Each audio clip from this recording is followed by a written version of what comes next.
ठीक है।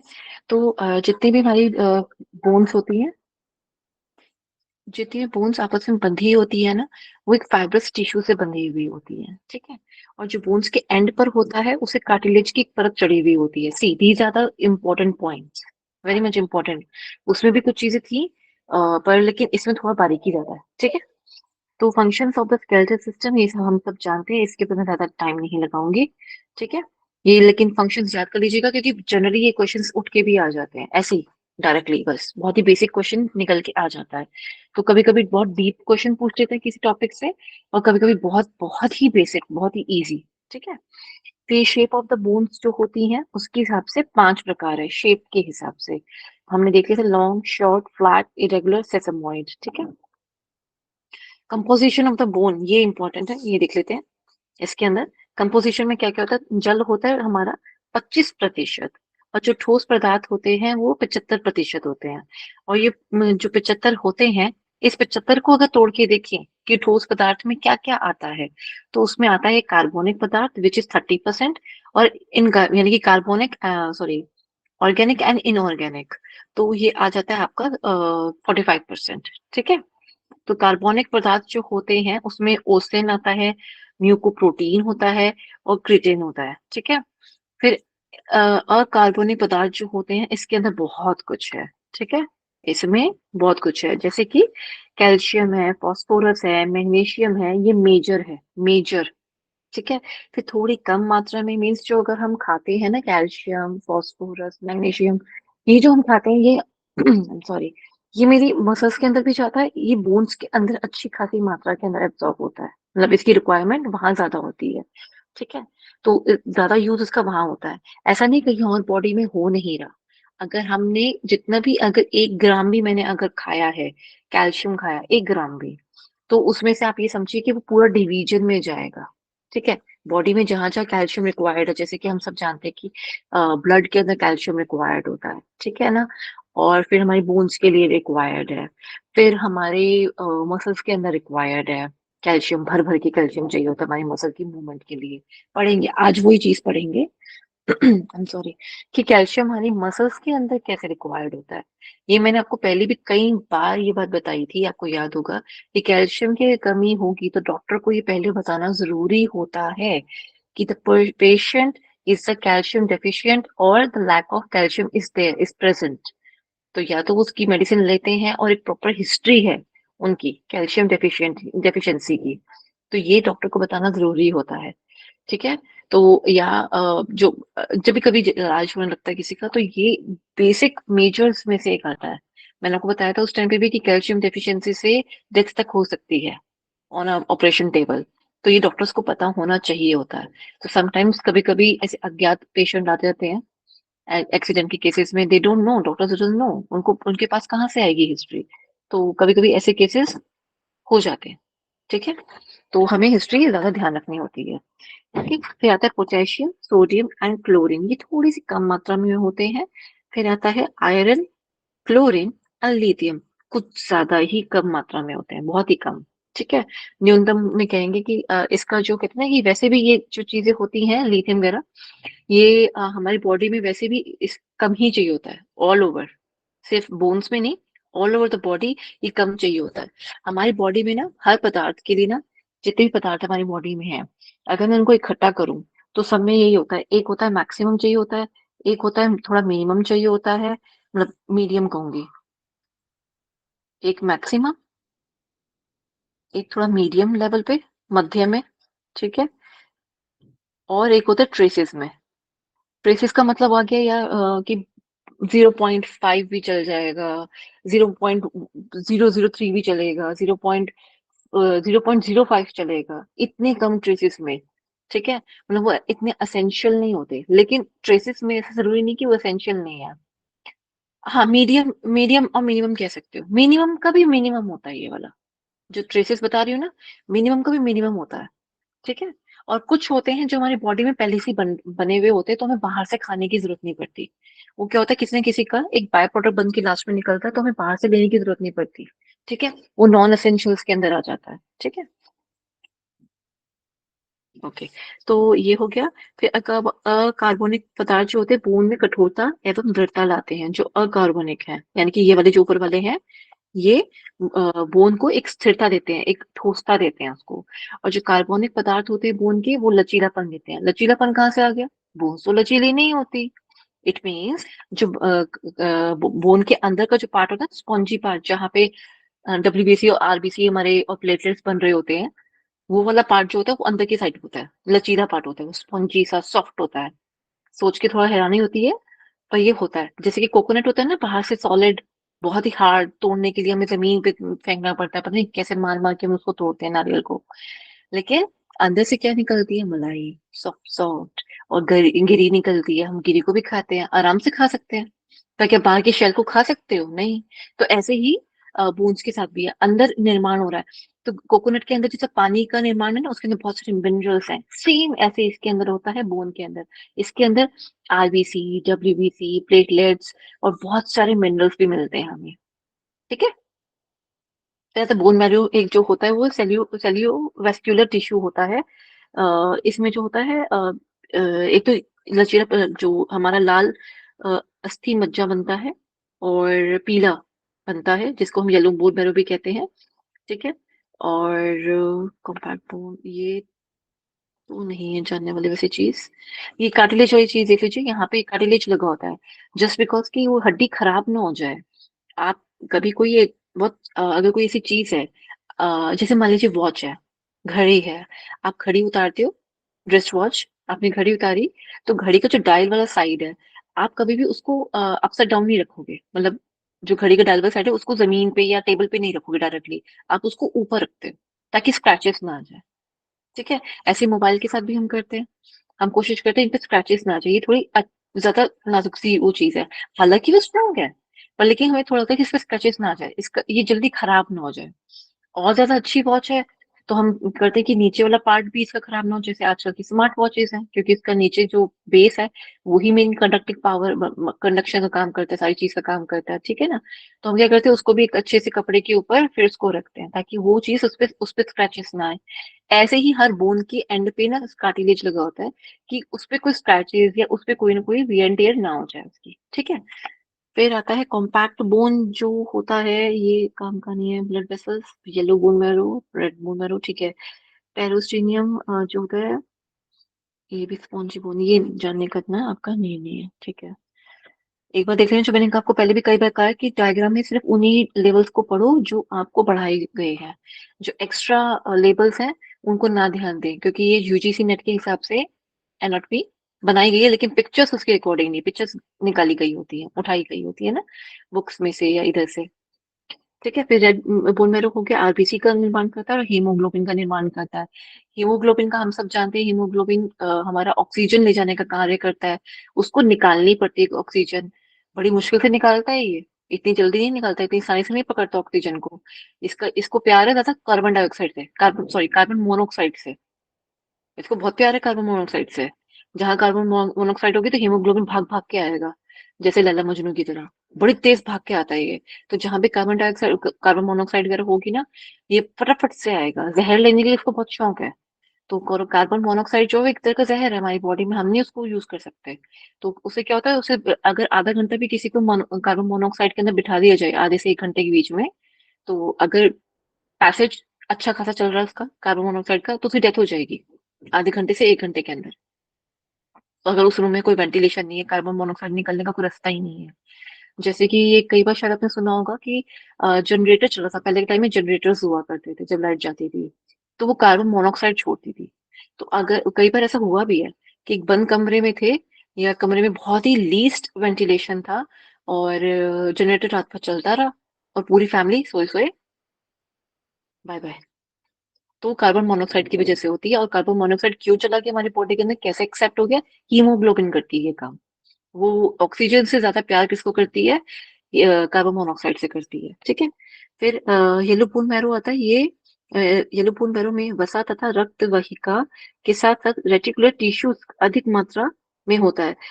Reticular tissues आपके काम का नहीं है जानना, तो इसको रहने दो। आप ये समझे बस, रेड और येलो बोन मैरो बनता रहता है। ठीक है। और डब्ल्यूबीसी और RE cells, platelets, antibodies, plasma, protein और प्रोटीन एक्सेट्रा भी बोन मैरो में बनते हैं। एंटीबॉडीज जो होती है ना प्लाज्मा में, ये क्या काम करती हैं? ये ना जो ब्लड ग्रुप बनते हैं ना, A sorry O A B A B, ये जो ब्लड ग्रुप्स बनते हैं ना, देन इनके नेगेटिव्स होते हैं, पॉजिटिव वाले और देन नेगेटिव वाले जो होते हैं, होते तो यही है ना, O blood group O, blood group A, blood group B और ब्लड ग्रुप ए बी। तो ये एंटीजेंस, एंटीबॉडीज और एंटीजेंस के ऊपर डिपेंड करता है, ठीक है, एंटीजेंस के ऊपर। तो ये सब कुछ इसके ऊपर डिसाइड होता है, ठीक है। कुछ एक रेयर ग्रुप भी होते हैं, ब्लड ग्रुप होते हैं, बहुत रेयर भी होते हैं। और थोड़ा टाइम पहले भी इसका होंगे, कई साल हो गए इस बात को, कि एक और ब्लड ग्रुप भी होता है, ठीक है। तो ये डिपेंड करता है उसके ऊपर, उनकी कैसे एंटीजेंस उसके ऊपर लाई करती हैं। ये आपका ब्लड का एक पार्ट है। आई थिंक ये नहीं हुआ है आपका कि ब्लड ग्रुप्स कैसे डिफाइन करे जाते हैं, आई थिंक ये नहीं हुआ ना। जब ब्लड पढ़ाया था तो उसमें ये नहीं करवाया, आई थिंक नहीं था ही नहीं। आप लोगों ने पढ़े हैं ब्लड ग्रुप्स? नहीं नहीं, उसमें ब्लड ग्रुप नहीं थे मैम। नहीं ब्लड थे ना? ग्रुप पढ़े, बट कैसे डिसाइड किया जाता ये नहीं पता ना। ठीक है, ये मैं बता दूंगी इसके अंदर, क्योंकि इसके अंदर एक दो चीजें और भी होती हैं। In fact before marriage if you check कि कुछ ऐसे ब्लड ग्रुप का कॉम्बिनेशन होता है उसके अंदर, कि अगर ध्यान ना दिया जाए, उस बात पे ध्यान ना दिया जाए तो कंसीव करने में प्रॉब्लम आती है। कंसीव अगर लेडी ने कर लिया, कॉम्बिनेशन में बताऊंगी उसके अंदर ही पूरा आ जाएगा, because it's very very important. Sometimes मुझे ब्लड ग्रुप के क्वेश्चन आए हुए हैं, वो जो बता रही हूँ वो तो नहीं आया हुआ, पर हाँ वैसे ब्लड ग्रुप का कॉम्बिनेशन आए हुए हैं। जो बताने जा रही हूँ जनरल अवेयरनेस वाली बात है, इसलिए बता रही हूँ कि कंसीव करने में जनरली क्या होता है, प्रॉब्लम आती है अगर फीमेल का उसमें कॉम्बिनेशन ज्यादा हाई रहता है। तो मैं कॉम्बिनेशन बता दूंगी जब मैं ब्लड ग्रुप पढ़ा रही होंगी, ठीक है। तो उसमें क्या होता है कि अगर चेक नहीं किया गया तो क्या होगा, अगर पहला बेबी हुआ, हो गया तो अच्छी बात है, फिर सेकंड बेबी कभी नहीं हो पाएगा, ठीक है। या खुदा ना खासा कि कभी उसका लड़की का कोई मिसकैरेज अगर हो गया, फिर वो कंसीव कभी नहीं कर पाएगी, just because of that blood group की डिफरेंस की वजह से। तो ये कि पूरी बॉडी में ना, उस फॉरेन बॉडी के अगेंस्ट वो अपनी आर्मी खड़ी कर लेता है, तो वो दोबारा कभी भी उस ब्लड ग्रुप या उसको उसको दोबारा एक्सेप्ट नहीं कर पाता, तो कंसीव करने में बड़ी प्रॉब्लम करता है, just because of the blood group. अब इसमें जो रिप्रोडक्टिव ऑर्गन्स है उसकी कोई कमी नहीं है, मतलब उसकी कोई, उसमें कोई लैक या कोई डेफिशिएंसी कुछ भी ऐसा नहीं है, it is just because of the blood, ठीक है। और इसी में फिर इलाज भी है इसका, ऐसी बात नहीं है, इलाज है। अब तो इलाज निकल गया है, तो पहले चेक कर लिया जाता है कि ऐसे कोई मिसमैच तो नहीं हो रहा ब्लड ग्रुप का। अगर हो रहा है तो बिफोर प्रेगनेंसी ही दे दिए जाते हैं इंजेक्शंस, सो दैट कि अगर कोई भी ऐसी अनहोनी हो जाए या नेक्स्ट जो कंसीव करना होता है उस केस में, तो वो कर लिया जाता है। अब तो है चांसेस कि अगर नहीं भी पता था, अब पता चल गया, तो अब इलाज हो जाता है, पहले ये नहीं होता था। तो अब कितना कारगर है इसके ऊपर कहना थोड़ा कम है, ज्यादा टिप्पणी नहीं कर सकते, ठीक है। तो ये just for the general knowledge था, पर मैं आपको ब्लड का बता दूंगी, एक बार ग्रुप में करवा दूंगी। दो तीन टॉपिक हैं आप लोगों के जो रहते हैं, सेंसरी ऑर्गन्स रहते हैं, ईयर, आई आपका रहता है, और का ब्लड ग्रुप रहता है, ठीक है। ओके। ब्लड से तो मैम प्रश्न आते हैं मैम, कोई हाँ भी जी, एग्जाम हाँ में। जी, ब्लड ग्रुप से जनरली आता है कि इसमें कौन सी एंटीजन पाई जाती है। Yes ma'am. हाँ जी, उस पे जनरली आता ही है, उस पे क्वेश्चन। मैंने कहा मैं कर पाऊंगी लास्ट क्लास की जो होगी ना, जो टॉपिक जी नोट्स में नहीं थे या कुछ इधर उधर जैसा भी हुआ है, आई डू इट। तो मैंने मैम, करा है। अभी हाँ जी। मैम अभी कल भी क्लास लगी थी, मैंने संडे को भी लगी थी। नहीं नहीं, संडे को नहीं हो पाई। अच्छा, आज 11 बजे संडे से को भी हो नहीं लगी पाई। थी। हाँ जी। मैम मैंने तो देखा नहीं लगी थी मैडम, 11 साढ़े 11 बजे क्लास। नहीं, ली है मैंने आज क्लास। वो अच्छा अच्छा एक्चुअली लिंक की प्रॉब्लम हुई थी, आज लिंक की अच्छा। प्रॉब्लम हो रही थी इसलिए वो, ठीक है, हम इस बारे में बात बंद करेंगे, ठीक है। ठीक है ओके, मैम। अभी तो रिकॉर्डिंग पे है हम, ठीक है। तो उसके क्लासेस के बारे में क्या हुआ कैसे हुआ, हमें लास्ट में डिस्कशन करेंगे इसका आज, क्योंकि वो हुई है, मिसकम्युनिकेशन हुआ है उसका, ठीक है। चलें, तभी मैं ये दोबारा एक बार रिपीट करा रही हूँ, क्योंकि बहुत सारे टॉपिक जो थे उस वाले पीडीएफ में नहीं थे, इस वाले टॉपिक इसमें है, ठीक है। जैसे कि आप देखेंगे बोन सेल्स की मैंने बात की थी वहां पे उस टाइम पे भी, कि ओस्टियोजेनिक सेल होते हैं, ओस्टियोब्लास्ट होता है, ब्लास्ट होता है और साइट होता है, ठीक है। इसमें आप एक चीज देखेंगे, जो ओस्टियोजेनिक सेल्स होते हैं डिफरेंशिएट करते हैं डिफरेंशिएट करते हैं और डेवलप करते हैं ओस्टियोब्लास्ट।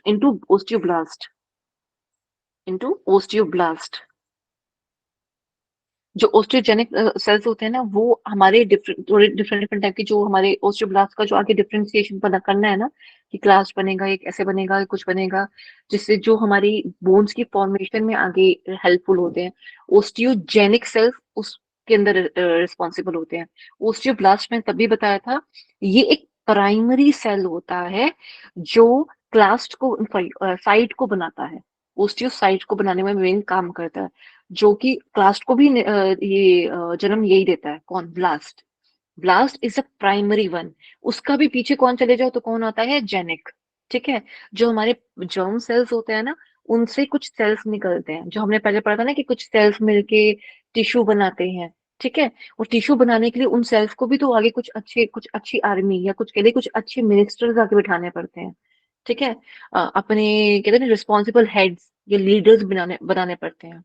तो उन लीडर्स का भी कोई हेड होगा, तो उनका हेड होता है जेनिक। जेनिक का हेड, जेनिक से भी नीचे आता है ब्लास्ट। ब्लास्ट के बाद आके डिवीजन स्टार्ट होता है, जिसमें क्लास्ट और साइट आ जाता है। ठीक है। तो क्लास्ट क्या करता है? क्लास्ट करता है अस्थि को पोषण, यानी कि जो मिनरल्स वाला काम होता है ना, उनको लाके देना, उनको स्टोर करके देना, यानी कि रॉ मटेरियल लाके देता है। कौन? क्लास्ट। और साइट क्या करता है? फिर मेंटेन करता है बोन टिश्यू को, कि बोन टिश्यू जो बना हुआ है ना, उसकी देखरेख करता है कि हाँ ठीक से बन गया ना, कुछ खराब तो नहीं हो रहा ना, उन सब की देखरेख करता है कि वो सही से बना रहे, उसमें कोई कमी ना आए, उसमें कोई खराबी ना आए। ठीक है। फिर जो ब्लास्ट होता है, अस्थि का निर्माण करने के लिए ही इन दो को बनाता है। ब्लास्ट ने, ओस्टियोब्लास्ट जो है सेकेंड नंबर का, ये हमारा निर्माण तो करता है अस्थि का, पर किसके थ्रू निर्माण कर रहा है? वो क्लास्ट भी बनाएगा और साइट भी बनाएगा। ठीक है। एक को बोलेगा रॉ मटेरियल लेकर आ, एक को बोलेगा तुम ये काम कर, इसको बना, और इसको देखते रहे कि कोई भी चीज खराब ना हो। ठीक है। सब कुछ ठीक ठाक से होता रहे, तो उसकी देख रेख करता रहिए अच्छे से। ठीक है। मेंटेन करता है बोन टिश्यू को, मीन्स टिश्यू खराब ही ना हो उसका। अगर कोई चीज हम जोड़ के कुछ बना रहे हैं, आराम आराम से कर रहे हैं, उसको वो खराब ना हो, इसलिए। ठीक है। तो ये चार हमारे बोन के सेल है, ये आते हैं।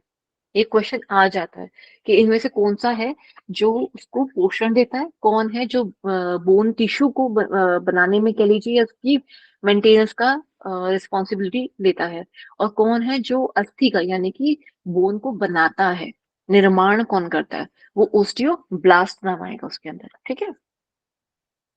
मैंने आपको दोनों वैसे डिफरेंस बता दिए इन जनरल। अगर आप सिर्फ इसको पढ़ के याद करना चाहते हो तो भी ठीक है। अगर मेरी बात समझ नहीं आई, अगर ये लिखा हुआ है आपको समझ आ रहा है, तो भी बिल्कुल ठीक है। ना ज्यादा जाओ डिटेल के अंदर, ठीक है, तो भी चलेगा। अगर आपको ये वाली बात समझ आ रही है, जो लिखा हुआ है यही समझ आ रहा है, अच्छा लग रहा है, याद हो रहा है, कुडोस, हमें एग्जाम में वही चाहिए अभी। ठीक है। बाकी इन डिटेल ये तब मैटर करता है जब हम इसकी थोड़ी और ज्यादा अंदर जाके इन डेप्थ इसकी स्टडी करते हैं, फॉर्मेशन के ऊपर जाके इसकी हम जब इन डिटेल स्टडी करते हैं, तब ज्यादा मैटर करती हैं ये बातें। ठीक है। फिर आता है ऑसिफिकेशन। ऑसिफिकेशन क्या होता है? बनाना। ये जो हम बना रहे हैं ना बोन को, इसको ऑसिफिकेशन कहते हैं। तो एक होती है कि इंटरमेम्ब्रेनस ऑसिफिकेशन होती है, और इंटर कार्टिलेजिनस होती है। ठीक है। दो प्रकार की होती है ये। और अस्थियां जो होती है, कैल्शियम, फॉस्फेट, मैग्नीशियम आदि लवणों के संचित भंडार है, जो हम आयुर्वेद में पढ़ते हैं। हमने पढ़ा है ना कि गुरु नहीं, सॉरी, इसमें जो हम देखते हैं कि जो हमारी बोन्स के लिए जो रिस्पॉन्सिबल होता है, पृथ्वी तत्व जो होता है, हम देखते हैं, और गुरु भी उसको कहते हैं। तो ये जो होता है, ये इन चीजों के लिए रिस्पॉन्सिबल होता है, मतलब ये चीजें जो हम खा रहे हैं ना, ये इन सब चीजों में ये चीजें पृथ्वी तत्व को बढ़ाती है। ठीक है। यानी कि बोन को, हमारी बोन डेंसिटी को, उन सबको बढ़ाती है। ठीक है। आवश्यकता पड़ने पर शरीर को इनमें से लवण प्राप्त होता है। जैसे कि कई बार आप नोटिस करोगे कि बॉडी में पर्याप्त लेवल नहीं है, किसका? कैल्शियम का, पर मसल्स के लिए तो चाहिए, तो क्या करेगा? बोन में से निकाल लेगा। अच्छा, फिर उसको ब्लड क्लॉटिंग के लिए चाहिए। वैसे तो ब्लड क्लॉटिंग में बहुत ज्यादा नहीं चाहिए होता, पर लेकिन अगर हैवी इंजरी लगी है तो ये निकाल के लेकर आएगा बोन से। ठीक है। तो ऐसे कई चीजें हैं।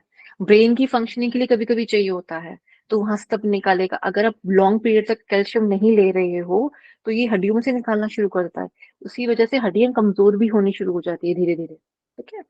फिर शरीर का 99% बोन्स का जो होता है शरीर का, वो कैल्शियम होता है, कैल्शियम बोन्स होती है। 88% बोन्स में फॉस्फेट होता है, और 54% मैग्नीशियम होता है। फोरामेन, फोरामेन मैंने आपको पहले ही बताया था, एक गड्ढा, एक छेद। ठीक है। और जब फोरामेन के आगे मैग्नम लगा दो तो वो गड्ढा या छेद सबसे बड़ा हो जाता है। ये सबसे बड़ा छेद कहाँ पे है हमारा? स्कल का है, जहां से हमारी स्पाइनल कॉर्ड नीचे की तरफ जा रही होती है, वो वाला होता है सबसे बड़ा। सबसे बड़ा छेद हमारे पूरे शरीर में, सबसे बड़ा छेद वही है स्केलेटन का। उसमें जो स्कल का पार्ट आता है जिसमें से हमारी स्पाइनल कॉर्ड यानी कि ब्रेन जो नीचे निकल के आ रहा है ना स्पाइनल कॉर्ड के नाम पर, और फिर वर्टिब्रल कॉलम के अंदर वो आ रहा है। तो वो जो छोटा सा छेद है जिसको हम छोटा समझ रहे हैं, एक्चुअली में छोटा नहीं है, पूरी बॉडी में सबसे बड़ा छेद वही है। तो इसलिए उसका फोरामेन मैग्नम नाम होता है। तो याद रखिएगा, एक नॉर्मल फोरामेन कई बार पढ़ने को मिलेगा कई जगह पे, पर मैग्नम तो एक ही जगह पे है। ठीक है।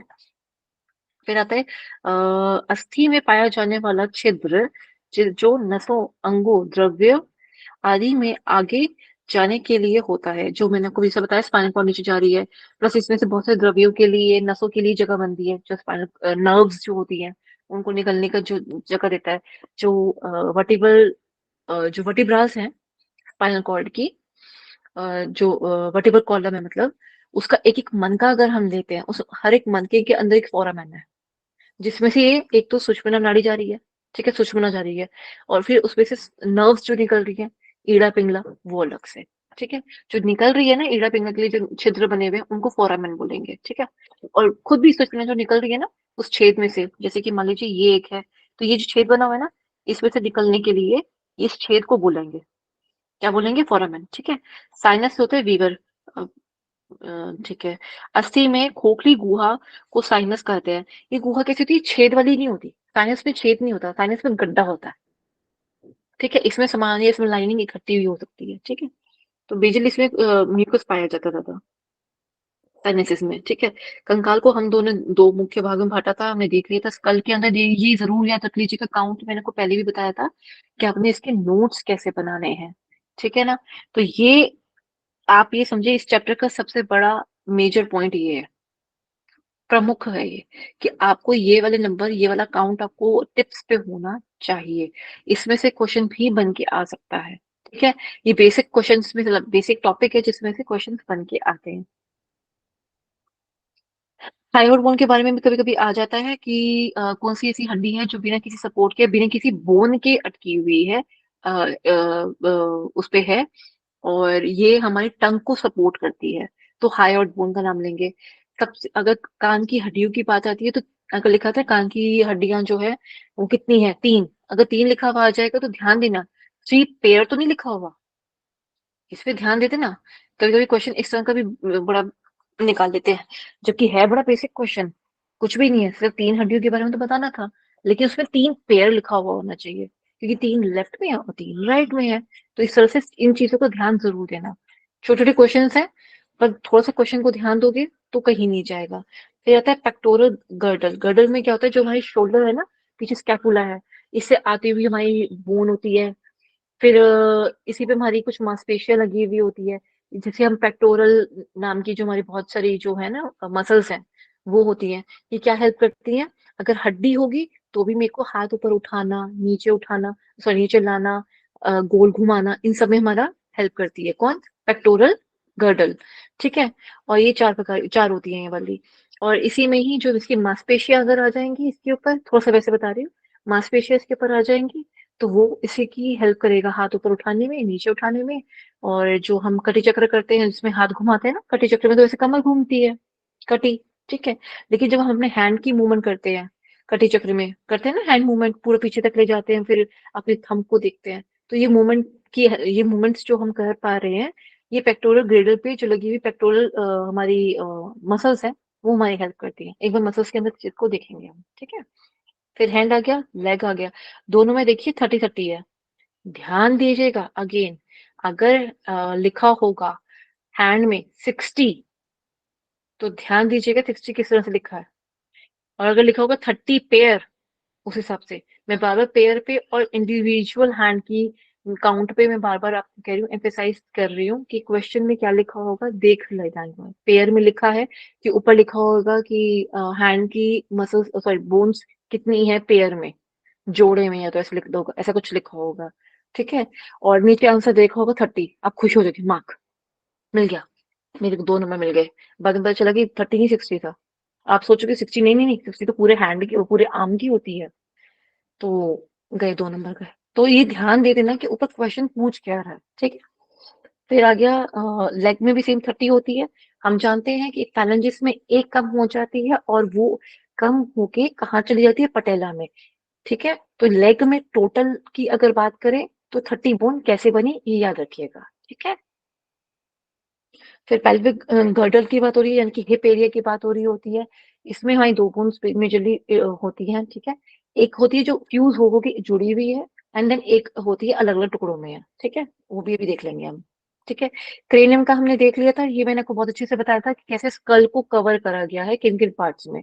ये वाला भाग फ्रंटल, ये वाला भाग आ गया पेराइटल, यहाँ पे इतनी हड्डी लगी हुई है, ये वाली जो हड्डी लगी हुई है ये मेरे फ्रंटल लोब को कवर करेगी, ये वाली मेरी पैराइटल लोब को कवर करेगी, ये मेरी ऑसिपिटल लोब को कवर करेगी, ठीक है।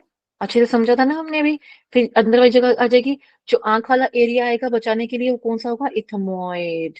और जो ये वाला एरिया आएगा जहाँ पे हमारा, हम अपनी टंग को पीछे टच करो, पीछे टच करो, एक टकराव आएगा ना, जिसे हम कहते हैं टी पॉइंट आएगा, टी पॉइंट आ गया ना, लेफ्ट राइट मुड़ने की कोई जगह नहीं है, कुछ भी नहीं है ना, बिल्कुल रास्ता बंद हो गया आगे जाके। तो जहां पे रास्ता बंद हो रहा है ना वो स्टिफनॉइड है, ये वाला ज्यादा मोटा हो गया, ये रास्ता बंद हो गया ना ये वाला। अब क्या होगा, धीरे धीरे करके जिह्वा ऊपर जा सकती है। जब हम खिचड़ी मुद्रा करते हैं तो जिह्वा ऊपर चली जाती है, ठीक है ना। वो एरिया हमारा पैलेटाइन का होता है, वो अभी हम पढ़ेंगे, वो फेशियल बोन के अंदर आता है वो वाला। लेकिन जब हम जाके टच कर रहे हैं ना, सॉफ्ट जो मांस वाला एरिया आता है, हमें तो स्किन टच हो रही है ना, जिब्वा से स्किन को टच कर पा रहे हैं, बोन को टच नहीं कर पा रहे हैं हम, जिब्वा को हम स्किन टच कर रहे हैं। तो ये पीछे वाला भाग जो बन रहा है ना यहाँ पे येलो वाला जो देख रहे हैं, ये एथोमोइड बोन से टच करेगा ये। 1 मिनट अभी बताती हूँ। ये टंग लेके गए ऊपर तक, ठीक है। अब जो पीछे जो टकराएगी ना इसको यहाँ पे,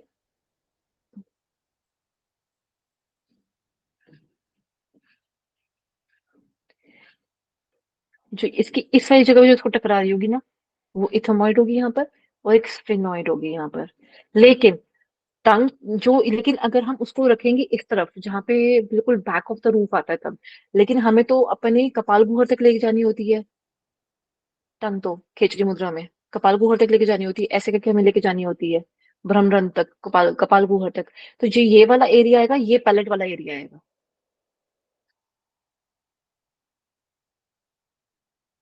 ये वाला जो एरिया आएगा वो पैलेट वाला एरिया आएगा फिर, ठीक है। अभी फेशियल बोन्स के अंदर हम थोड़ा सा इसको देख लेंगे, खुल के अगर कोई डायग्राम होगा तो और ज्यादा आपको क्लियर हो जाएगा।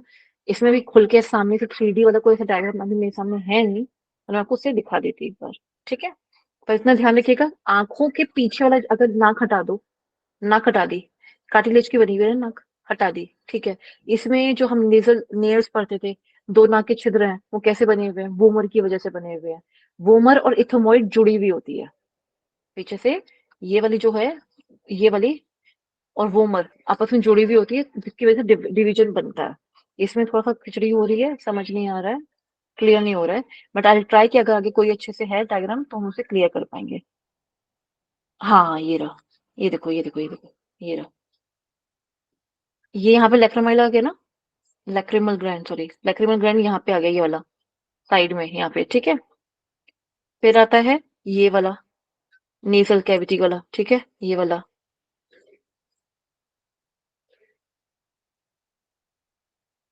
ये वाला आ गया, ठीक है। ये नेजल के लिए आ गया, ठीक है। फिर आता है आपका इंफीरियर नेजल कॉन्का। कॉन्का कैसे होता है, एक शंख की जैसी शेप होती है इनकी, कॉन्का की, ठीक है।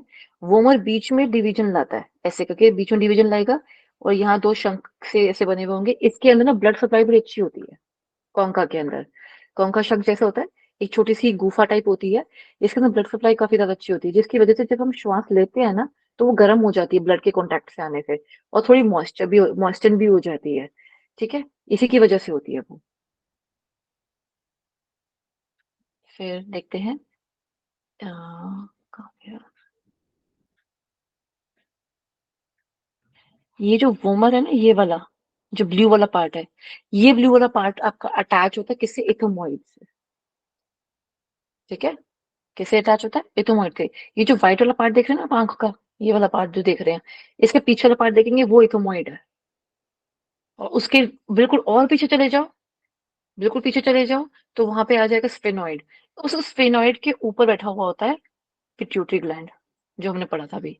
ये छोटा सा इसके अंदर डेप्थ आता है, ऐसे करके ना स्फेनॉइड ऐसी होती है, और उसके अंदर बैठी हुई होती है हमारी कौन, पिट्यूटरी ग्लैंड। ठीक है, तो एक चीज और देखिएगा, बहुत जरूरी है कि जो क्रेनियम में बोन्स है वो 8 है, फेशियल में जो है वो 14 है। ये ध्यान दीजिएगा, क्वेश्चन क्रेनियम से भी आता है, क्वेश्चन स्कल से भी आता है, क्वेश्चन फेशियल बोन से भी आता है। तीनों में से किसी एक का भी पूछ सकता है, कंफ्यूज करने के लिए तीनों नाम देगा। मतलब नाम ऊपर क्रेनियम दे रखा होगा, नीचे नंबर तीनों दे रखे होंगे, 8, 14, 22, तीनों में से कोई भी, और आप हो जाएंगे वहां पे कंफ्यूज। तो नाम के साथ साथ आपने इस चीज का ध्यान रखना है, क्रेनियम की जब बात होगी तो इसका मतलब ब्रेन की बात हो रही है। ठीक है, जो ये वाला है। जब फेशियल की बात हो रही है तो आंखें, नाक, मुंह, जो हमारा माउथ का एरिया, बक्कल कैविटी है, हमारी ओरल कैविटी है, उसके अंदर कौन कौन सी बोन्स यूज हो रही है, चबाने के लिए कौन सी बोन्स यूज हो रही है, वो सब इसके अंदर आएगा। ठीक है, और कान की आ जाएगी, कान की इसमें नहीं है, कान की इसमें नहीं है, फ्रंटल है, ये तो मोइडस स्फेनॉइड है, कान की तो फेशियल में आनी चाहिए, कान की इसमें नहीं है, कान की नहीं है इसके अंदर। ओके, तो नेजल आ गया, नेजल के साथ आपका आ गया, दो होती हैं। इन्फीरियर कॉन्का जो होते हैं, नेजल कॉन्का, वो नीचे, ये दो हो गए। वोमर बीच में जो सेप्टम बनाता है वो हो गया, जिससे हमारा लेफ्ट और राइट हमारा डिवाइड हो पाता है ईरा और पिंगला में। और फिर लैक्रिमल आ गया आंख के पास, जो इसे लैक्रिमल भी इसलिए भी बोलते हैं क्योंकि ये हमारी जो अश्रु ग्रंथि जो होती है उसके पास पाया जाता है, तो ये ग्रंथि मतलब वहीं पाई जाती है। जाइगोमैटिक जो होती है, ये जो जब हम हंसते हैं ना, पीछे वाला पार्ट जो होता है ना, जो उठ जाते हैं गाल, जो उसके पीछे वाला पार्ट होता है वो। आगे वाला पार्ट तो हम देख पा रहे हैं ना, यहाँ पे ये है, आगे वाला पार्ट जो है ये वाला, ये मैक्सिलरी में आता है, मैक्सिला में। ठीक है, लेफ्ट और राइट मैक्सिला में होता है। जाइगोमैटिक पीछे वाला पार्ट होता है जहाँ पे लड़कियां रूज लगाती हैं, वो वाला। ठीक है, पैलेटाइन आ गया जो तालू है। ठीक है, जिसे हम ये कहते हैं ना, ये वाला जो है ये तालू है। सॉफ्ट पैलेट और हार्ड पैलेट जो हम जानते हैं ये होता भी है, हमने उसमें देखा भी था, रेस्पिरेटरी में पढ़ा भी था। ठीक है, मैंडिबल हो गया नीचे वाला भाग, सबसे स्ट्रॉन्गेस्ट बोन है हमारी, सबसे ज्यादा स्ट्रॉन्गेस्ट बोन है कौन सी, मैंडिबल। ये हेल्प करती है हमारी मैस्टिकेटिंग में, और इतनी सारी से टूटती नहीं है वैसे। और ये जो इसका जॉइंट होता है ना, यहाँ पे आएगा भी ये भी, टीएमजे, टेम्पोरल मैंडिबुलर जॉइंट। ये क्वेश्चन मैंने देखा होगा, आया होगा, मैं एक बार देखती हूँ यहाँ से। टी एम जे, टेम्पोरल मतलब कान की हड्डी वाला जो पार्ट आता है ना, जहाँ में टेम्पोरल बोन है हमारी स्कल की, वो। फिर मैंडिबुलर ये वाला, पर्पल वाला, फिर जॉइंट। ठीक है, क्लियर हो गया। ये बहुत इंपॉर्टेंट क्वेश्चन है, कई बार ये मुझे पूछा गया हुआ है। ओके, मुझे इसलिए कुछ पार्ट्स यहाँ पे लगे कि ये बता देना चाहिए, यहाँ पे इंपॉर्टेंट है। ईयर, ईयर में आता है, आती है हमारी 3 हड्डियां। ठीक है, ये देखिए, मेलियस, एंकस एंड स्टेप्स। ठीक है, ओवल विंडो टाइप की होती है। इनमें भी अगर कहो कि सबसे छोटी कौन सी है तो ये है। अगर देखेंगे इसके ऊपर जो मांसपेशियां लगी हुई हैं, मसल लगी हुई हैं, तो मसल भी इसी की सबसे छोटी होती है पूरे पूरे शरीर में। सबसे छोटी हड्डी तो खुद ये है ही, और इसकी मसल भी सबसे छोटी इसी की होती है पूरी बॉडी में। ठीक है, ये किसमें हेल्प करते हैं, ये हेल्प करते हैं हमारी वेव्स को लेने में, उसको मतलब कि जो कोड आया है उसको डिकोड करने में, एनकोडिंग को डिकोडिंग करने में। ठीक है, जो हम कम्युनिकेशन पढ़ते हैं सेम ये काम यही करते हैं यहाँ पर। ठीक है, और ये जो होता है फर्स्ट वाला जो होता है, मेलियस जो होता है, वो थोड़ा मैंने हथौड़ी की शेप जैसा होता है। किसकी शेप जैसा, हथौड़ी की शेप जैसा। इसे हैमर बोन भी कई बार यूज कर लेते हैं। ठीक है, फिर एनविल यानी कि मोची जिस पे बैठ के वो करता है ना, ठोकता है अपनी ऐसे ऐसे करके करेगा। जब हम कोई जूती बनवाने जा रहे होते हैं तो वो जूता उसके ऊपर रखेगा, उसके ऊपर थोड़ा थोड़ा करके ऐसे करके हैमर मारेगा। ठीक है, वो जिस चीज के ऊपर उसने रखा होता है ना, उसे एनविल बोलते हैं। ठीक है, उस तरीके का। फिर आता है स्ट्रिप, जो घोड़े की नाल जैसा होता है, घोड़े की कंकाल नहीं है, घोड़े की नाल होती है, जो स्ट्रिपीज होता है, ये दिख रहे हैं ना आप? ये देखिए, है ना वैसा ही, जिसमें हम ये आप वो भी देख सकते हो, जो घोड़े का हॉर्स शूज, सॉरी, जो इसको जिसमें हम भी पैर रख के ऊपर चढ़ते हैं, वो वाला भी। और जो घोड़े को खुद को पहनाया जाता है, वो उसकी शक्ल भी कुछ इस तरह की होती है। वो थोड़ा सा वैसे डिफरेंट होता है, वो तो कुछ इस तरह का होता है जो उसको शू पहनाया जाता है। ऐसे पूरा कवर्ड होता है, उसको शू जो पहनाया जाता है वो तो खैर उसकी स्किन के अंदर डाला जाता है पूरा। ओके, शरीर की सबसे छोटी हड्डी कौन सी होगी? स्टेपीज। ठीक है, हायोइड बोन हम देख चुके हैं, ये ऐसी होती है हायोइड बोन। ठीक है, और हॉर्स शू शेप जैसी होती है, ये भी हॉर्स शू शेप होती है, पर ये पीछे से अटैच नहीं होती, ऐसे नहीं होती, पीछे से ये हटी हुई होती है, ऐसे होती है ये। ठीक है, और बिना किसी बोन के सहारे होती है ये जनरली, नहीं तो हर बोन के पास अपनी एक बोन है, जोड़े में है। ठीक है, ये अकेली है बेचारी, इसका कोई जोड़ा नहीं है इसके अंदर। ठीक है, मतलब कि ये रानी साहिबा की तरह बैठी हुई है आराम से। ठीक है, और ये लैरिंग्स का जो होता है, horseshoe shaped muscle tongue, लैरिंग्स spelling करते हैं, टंग, लैरिंग्स और नेक फेरिंग्स को एसोसिएट करती है। ठीक है, स्पेलिंग थोड़ी मिस्टेक है, देख लीजिएगा, कोई नहीं। ठीक है, फिर हमें वर्टिब्रास का हमें पता ही है कि टोटल 26 होती हैं इसके अंदर, बच्चों में 33 होती हैं, फ्यूज होके ये कुछ हमारी बन जाती है, जैसे कि सैक्रल में 5 जुड़ जाती है और कॉकिक्स में 4 जुड़ जाती है, इस वजह से ये 26 हो जाती है, 33 से 26 हो जाती है। ठीक है, स्टर्नम एक ही होती है, नियरली 15 सेंटीमीटर लंबी होती है, ध्यान रखिएगा इसका। डंजन शेप, डंजन कैसी, डंजन क्या होता है?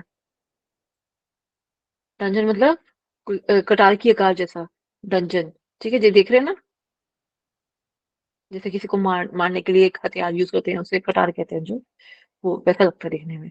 तो स्टर्नम कुछ इस प्रकार की होती है, और ये जोड़ के रखती है।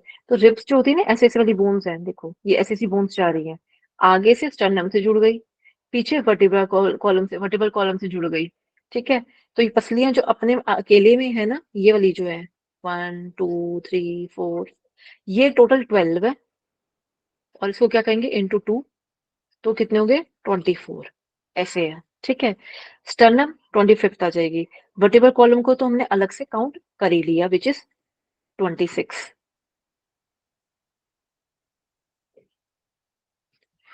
Which is 26। क्लियर है यहाँ तक? ये चीज क्लियर हो चुकी है?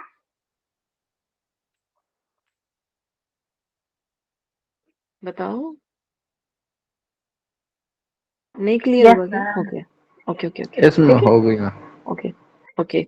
और इसके अंदर ये क्वेश्चन भी आया हुआ है, फॉल्स रिप्स क्या होती हैं और फ्लोटिंग रिप्स क्या होती है और ट्रू रिप्स कौन सी होती हैं। इसमें ये क्वेश्चन भी आया हुआ है कि फॉल्स रिप्स के अंदर काउंट पूछा हुआ होता है। मैंने आपको स्पेशली बताया था कि 7th रिप तक ट्रू रिप्स होती हैं, 8 9 10 ये हमारी फॉल्स रिप्स के अंदर आती हैं, और 11 एंड 12 दो ही होती हैं जो फ्लोटिंग रिप्स होती हैं। क्लियर? ठीक है, ये याद रख लीजिएगा, इस पे क्वेश्चन आता है। अपेंडिकुलर, अपेंडिजेस क्या होते हैं? हमारे हाथ और पैर, लिम्स, लिम्स होते हैं, अपर लिम्स और लोअर लिम्स, उसको अपेंडेजेस बोलते हैं। उन्हीं की ही वजह से इसको अपेंडिक्यूलर बोला जाता है। ठीक है, उपांगीय। इसमें स्कैपुला आ जाएगा, क्लेविकल यानी कि जो गले की यहाँ पे जो हमारी हड्डी होती है, जिसे जिसकी वजह से हमारा कंठकूप बनता है, वो क्लेविकल होती है। स्कैपुला वो होती है जब हम कहते हैं हमारे फ्रोजन शोल्डर में ओ बहुत दर्द हो रही है, बहुत दर्द हो रही है, कोई काम नहीं हो रहा, हाथ नहीं घुमाया जा रहा। जब वो करते हैं ना, बॉलिंग डालते हैं, तो आपने कई बार नोटिस करा होगा, वो कईयों का हिल भी जाता है। ठीक है, ये हो जाता है पेल्विक, स्पेलिंग गलती थोड़ी सी, पेल्विक गर्डल। ये हमारा हिप वाला एरिया आ गया, ईशियम इलियम एंड प्यूबिस। ठीक है, प्यूबिस जो होती है ये आगे वाली एरिया से ना, ऐसे करके जो बोन दोनों आपस में जुड़ रही होती है, ये होता है। ठीक है, और ईशे मीडियम इस साइड की होती है, ऐसे करके इधर बन रही होती है, ऐसे करके, ये जो कान से बनेंगे, ऐसे करके कान से बने होते हैं ऐसे। ठीक है, ऐसे करके बन रहे होते हैं। ये आगे जो जॉइंट बना होता है ना इसका,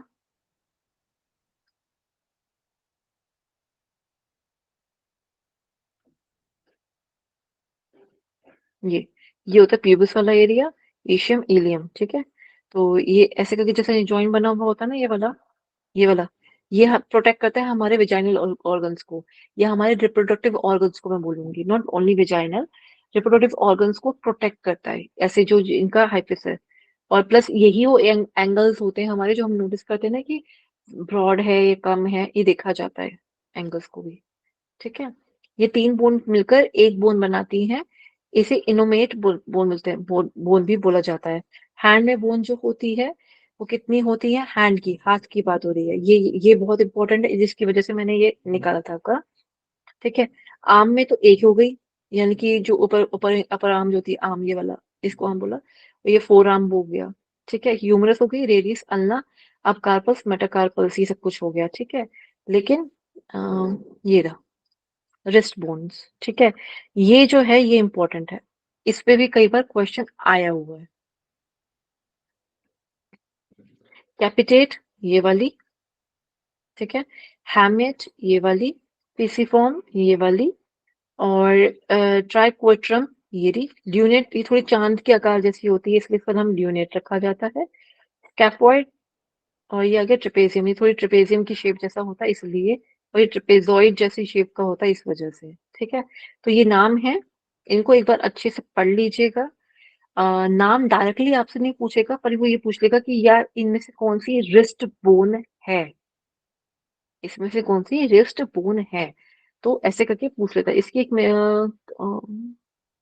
शायद इसकी कैसी शॉर्ट फॉर्म मिल जाएगी, नहीं तो आप निमोनिक इसका बना लीजिएगा, बड़ा इजी है इसका। ठीक है, कौन कौन सी इसके अंदर आती है, scaphoid, lunate, triquetral, pisiform, hamate, capitate, capitate भी बोलते हैं, और ट्रेपेजियम और ट्रेपेजॉइड। ट्रिक है ये रही, मेरे को गए थे बनाने के लिए, पर यहाँ पे है अवेलेबल।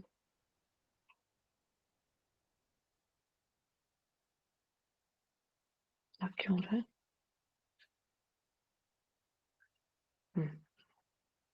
SLT, PHCTT, पता नहीं, ऐसे तो याद नहीं होगा आंसर, ऐसे तो याद नहीं होगा। ठीक है, मेटाकार्पल्स और कार्पल्स, यानी कि थंब, अंगूठा, तर्जनी, मध्यमा और रिंग में ये पाई जाती है, कौन सी मेटाकार्पल पाई जाती है। यहाँ पे ये देखिए, ये तो कार्पल होगी, मेटाकार्पल होगी, ये प्रॉक्सिमल होती है, ये वाली, ये वाला प्रॉक्सिमल एरिया है। कार्पल और प्रॉक्सिमल दोनों पाई जाती है अंगूठे में, तो कौन सी अंगूठे में नहीं पाई जाती ये जरूर मार्क करना है, वो ये वाली होती है इंटरमीडिएट। इंटरमीडिएट फेलेंजेस जो होती है वो अंगूठे में नहीं होती, ये वाली। ठीक है, ये अंगूठे में नहीं पाई जाती। इसमें सिर्फ दो ही हैं, एक प्रॉक्सिमल है अंगूठे में, और मेटाकार्पल्स है इसके अंदर। ठीक है, ना तो जो डिस्टल फेलेंजेस है वो जरूर पाई जाती है। ठीक है, ये रहा डिस्टल फेलेंजेस, ये रही जो टोपी वाला है। ठीक है,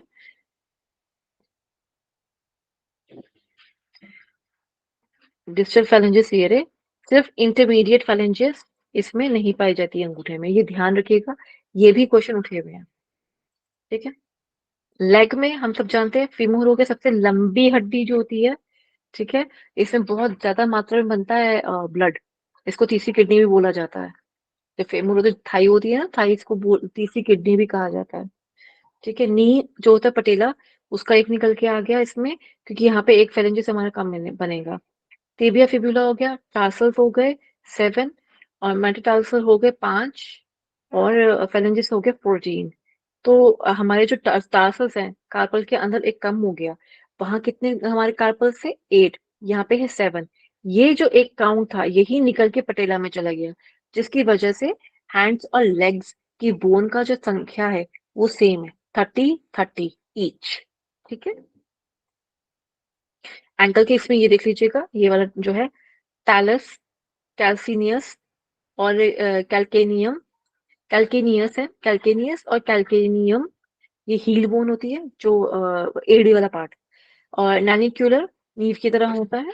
ठीक है, क्यूरिफॉर्म फैलाकर फैला हुआ सा होता है, क्यूबॉइड, क्यूबॉइड क्यूबॉइड होता है एक ही, क्यूब की तरह ये बोन होती है, ये फैला होता है, और ये नाव की तरह होता है नैनिकुलर जो होता है।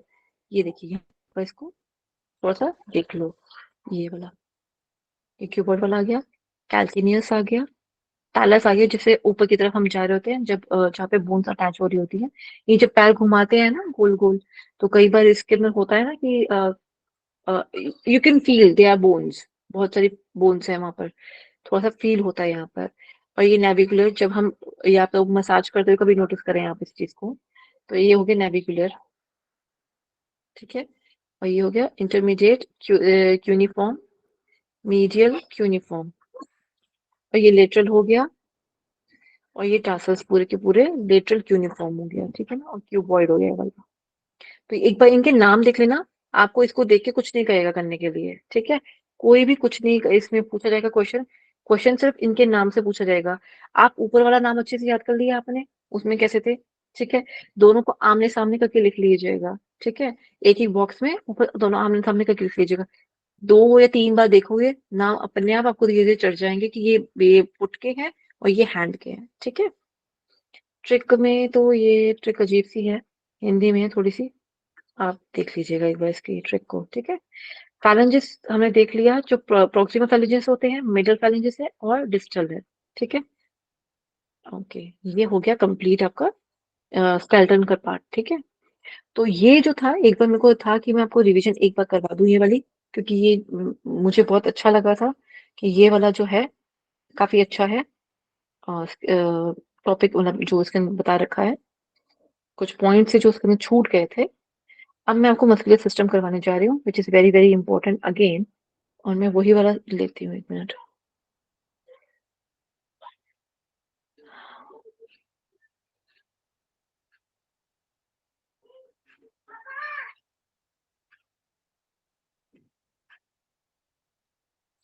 ये वाला अब हम करने स्टार्ट करने जा रहे हैं अपना मस्कुलर सिस्टम, मसल्स का मतलब।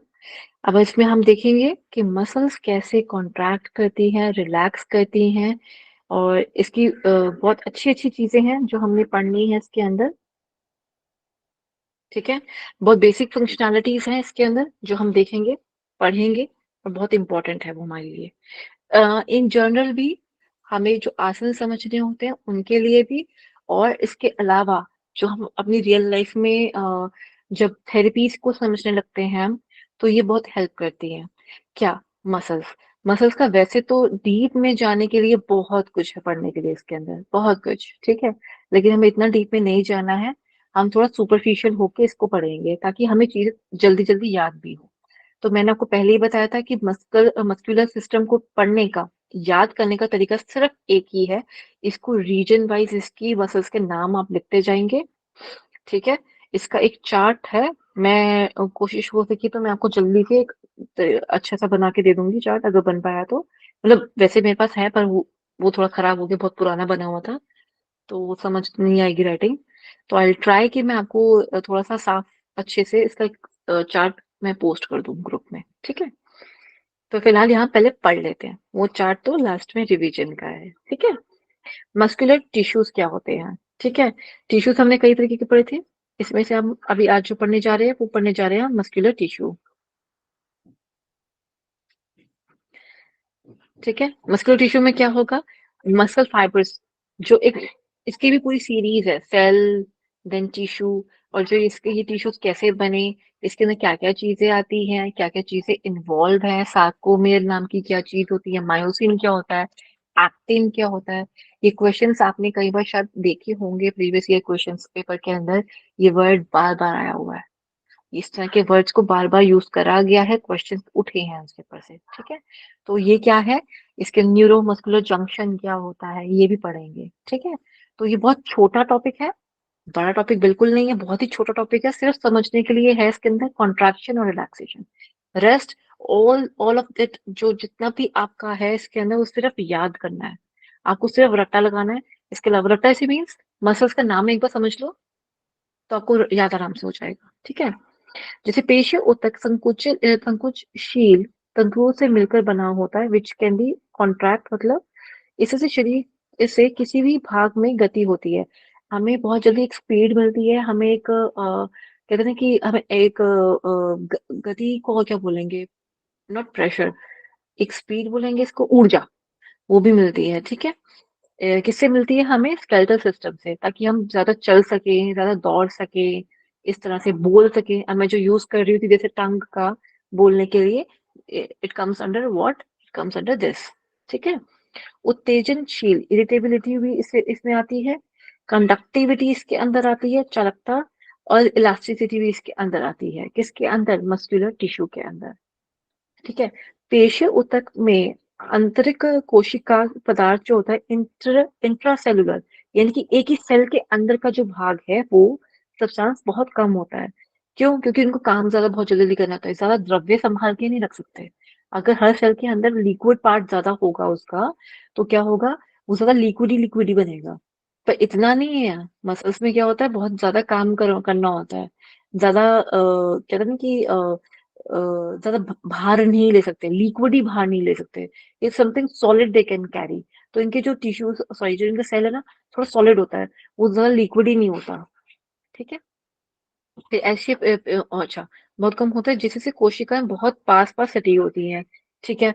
अगर ज़्यादा लिक्विड ही होगा तो फैला-फैला सा या कहीं थोड़ा दूर-दूर सा होगा, तो इनकी जो आपस में कम्युनिकेशन है, वो भी स्लो होगा, वो भी फास्ट नहीं होगा। तो to have a fast conduction इनका थोड़ा सूखा-सूखा होना ज़रूरी है। सूखा-सूखा मीन्स थोड़ा कम लिक्विड ही, ठीक है? सिंपल लैंग्वेज में सूखा-सूखा बोला मैंने, ठीक है? मनुष्य के शरीर में नियरली 40% जो भाग होता है वो किसका होता है? पेशियों का। अगर किसी का 80 केजी है वेट तो कितना हुआ उसका मसल वेट कितना हुआ?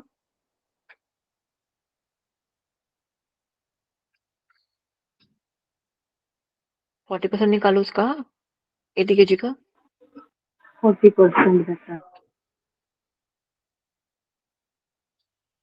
40 कैसे हुआ? वो तो 50% नहीं हुआ।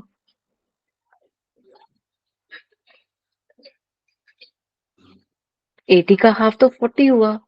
मैं यहाँ 40% बोल रही हूँ, 50 नहीं। Okay, okay. हाँ जी, हाँ जी। बताओ कितना हुआ?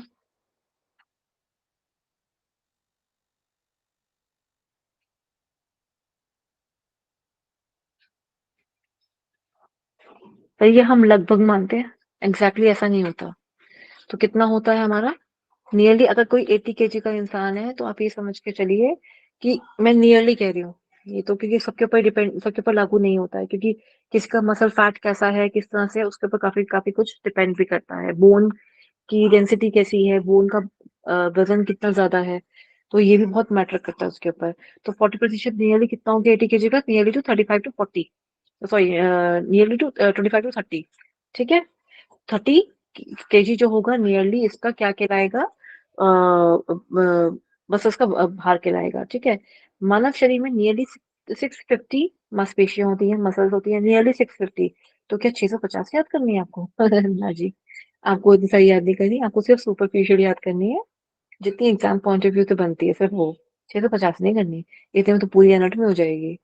ठीक है? इनमें 400 पेशियां जो होती है रेखित होती है, रेखित मीन्स स्ट्राइटेड टाइप की, ऐसे ऐसे रेखित वाली होती है, ठीक है? शरीर में सर्वाधिक पेशियाँ पीठ में पाई जाती हैं, मैक्सिमम पीठ में पाई जाती हैं। क्यों जी? क्योंकि हमें वहाँ पे जो ऑर्गन्स हैं बैक साइड से काफ़ी ज़्यादा कवर करके रखने होते हैं। फ्रंट साइड पे भी इम्पोर्टेंट है, ऐसा नहीं है कि फ्रंट साइड पे नहीं होते, बट यहाँ पे ग्लूटस मैक्सिमा आ जाता है, शोल्डर को आता है देखने के लिए, फिर हमें स्पाइन जो वर्टेब्रल कॉलम है, उसको भी कवर करना है, उसको भी देखना है। पीछे बैक साइड पे जो स्पाइनल नर्व्स निकल रही हैं, उसको बचाने के लिए भी एक शीट लगानी है हमने। तो इस सब के लिए जो सबसे ज्यादा जो मसल्स हैं वो पीठ पे पाई जाती है, नियरली 180। 650 में से नियरली 150 सॉरी 180 यहाँ पाई जाती है। ठीक है? टाइप्स ऑफ मसल्स कैसी होती हैं? एक होती है वॉलंटरी, एक होती है इनवॉलंटरी, एक होती है कार्डियक। वॉलंटरी मतलब क्या हो गया? मेरे कंट्रोल वाली, आई कैन कंट्रोल, मेरे को हाथ हिलाना है, मैं हिला सकती हूँ। क्यों? वॉलंटरी मसल्स हैं। पर पेट के अंदर की मसल्स हम हिला सकते हैं? नहीं। अगर खाना पच रहा है उसके अंदर, जैसे वो पचेगा, उसको जोर से मूवमेंट करनी होगी, क्या वो आपकी मर्जी से करेगी? या आप कर सकते हो कोई चेंज उसके अंदर? नहीं। कार्डियक में कोई चेंज कर सकते हो? नहीं। तो वो कौन सी होगी? अनैच्छिक, यानी कि इनवॉलंटरी नेचर। कार्डियक मसल्स जो होती है वो फंक्शन में तो कैसी होती है? इनवॉलंटरी की तरह होती है कि हम उस पर हमारा कंट्रोल नहीं है, लेकिन स्ट्रक्चर कैसा होता है? स्ट्रक्चर इसका वॉलंटरी जैसा होता है, इसलिए बेचारी मिक्स सी है। ठीक है? ये देखिए थोड़ा सा यहाँ पे आप मैच मैच कर सकते हो, ये होती है इनवॉलंटरी, ये वॉलंटरी, और ये कार्डियक तो लिखा ही हुआ है। ठीक है? तो आप ये देखेंगे इनवॉलंटरी के साथ जो इसका फंक्शन जो होता है कुछ कुछ इसके जैसे मिल रहा होता है, लेकिन आप स्ट्रक्चर देखेंगे तो ये दोनों काफी काफी सेम सेम सी हैं स्ट्रक्चर वाइज, लेकिन फंक्शन वाइज ये दोनों सेम है। ठीक है? इस पे हमारा कंट्रोल नहीं है, लेकिन स्ट्रक्चर वाइज कुछ हद तक इसके ऐसी होती है। ठीक है? अभी हम ये देखेंगे कि ये स्टार्टेड चीज भी क्या होती है, ये भी समझेंगे इसके अंदर हम। ठीक है। वॉलंटरी मसल्स जो होती है वो स्ट्रेटेड होती है। स्ट्रेटेड का मतलब क्या होता है, इसमें ना कुछ बैंड्स बनते हैं हमारे, वो अभी जब हम पढ़ेंगे ना कि जो कॉन्ट्रैक्शन वाला जो पार्ट पढ़ेंगे, तो उसमें वो कि कैसे होती है कॉन्ट्रैक्शन, कैसे हो रही है रिलैक्सेशन, कैसे हो रही है, उसमें ये स्ट्रेटेड का आपको जो क्लियर हो जाएगा कि स्ट्रेटेड क्यों क्यों होती है। स्ट्रेटेड मतलब क्या है, ऐसे रेखाएं सी बनी हुई है, ऐसे कह लो या ऐसे कह लो, रेखाएं बनी हुई है इसके अंदर, ठीक है। उनको कहते हैं, देखिए पेशी जो कह दिया, या फिर स्केलेटन मसल्स बोलते हैं हम उनको, ठीक है। फिर आता है इन्हें इच्छा अनुसार संकुचित एवं प्रसारित किया जा सकता है, एक्सटेंशन एंड फ्लेक्शन, ठीक है। फिर टेंडन्स, टेंडन्स किस में होते हैं, टेंडन्स को याद करने का सबसे अच्छा तरीका कभी भी अगर आपने फॉलो करना हो तो याद रखिएगा टीएमबी। टीएमबी क्या होता है, मसल टू बोन जब ज्वाइन हो रही है तो वो टेंडन है। ये भी क्वेश्चन आया हुआ है, जब मसल टू बोन जोड़ लगाना है, हमें किसी चीज से जोड़ना है या बांधना है, तो टेंडन वहां यूज होता है, ठीक है। जो पेशियां बीच में मोटी बीच में मोटी तथा दोनों सिरों पर बहुत ही पतली होती है, बीच में से मोटी होगी ऐसे, और लास्ट में कैसे पतली पतली सी हो जाएगी, ठीक है। कुछ इस तरह की बनी हुई होती है, थोड़ा बुरा बनाया।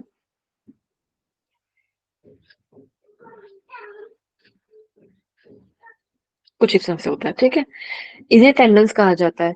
टेंडन्स के द्वारा पेशी और अस्थि दोनों आपस में जुड़ी होती है, मसल एंड बोन।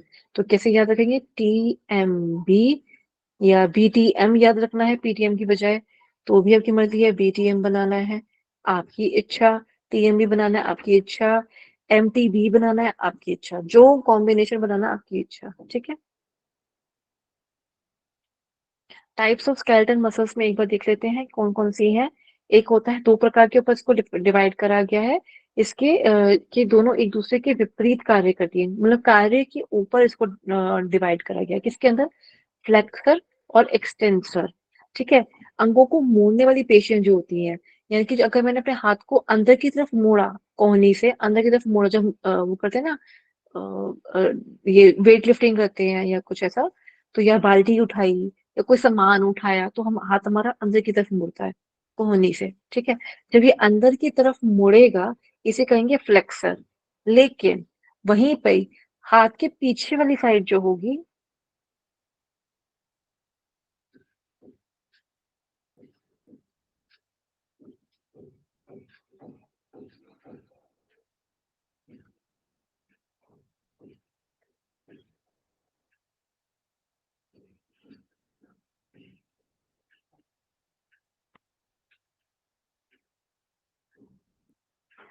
अगर ये ऐसे जाएगा, तो ये वाला पार्ट जो होगा इसने तो फ्लेक्शन शो करा, फ्लेक्सर, ठीक है।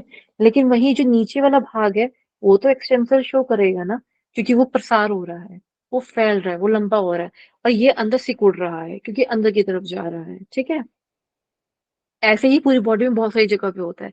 पश्चिम उत्तान करेंगे तो जो पेट वाली मसल्स होंगी वो फ्लेक्शन में जाएगी, पीठ की मसल होगी पृष्ठभाग की, वो क्या होगी, एक्सटेंसर में जाएगी, ठीक है। क्लियर हो रही है ये बात। अगर हलासन करते हैं तो क्या होगा, हैमस्ट्रिंग एक्सटेंसर में जाएगी। वहीं अगर हमारी जो थाई मसल होगी, जो बाहर की तरफ होती है, वो वाली किस में जाएगी, वो जाएगी फ्लेक्सर में, फ्लेक्सर में हो जाएगी क्योंकि वो संकुचित हो रही है। और जो हैमस्ट्रिंग वाली होगी वो एक्सटेंसर में जाएगी। क्लियर।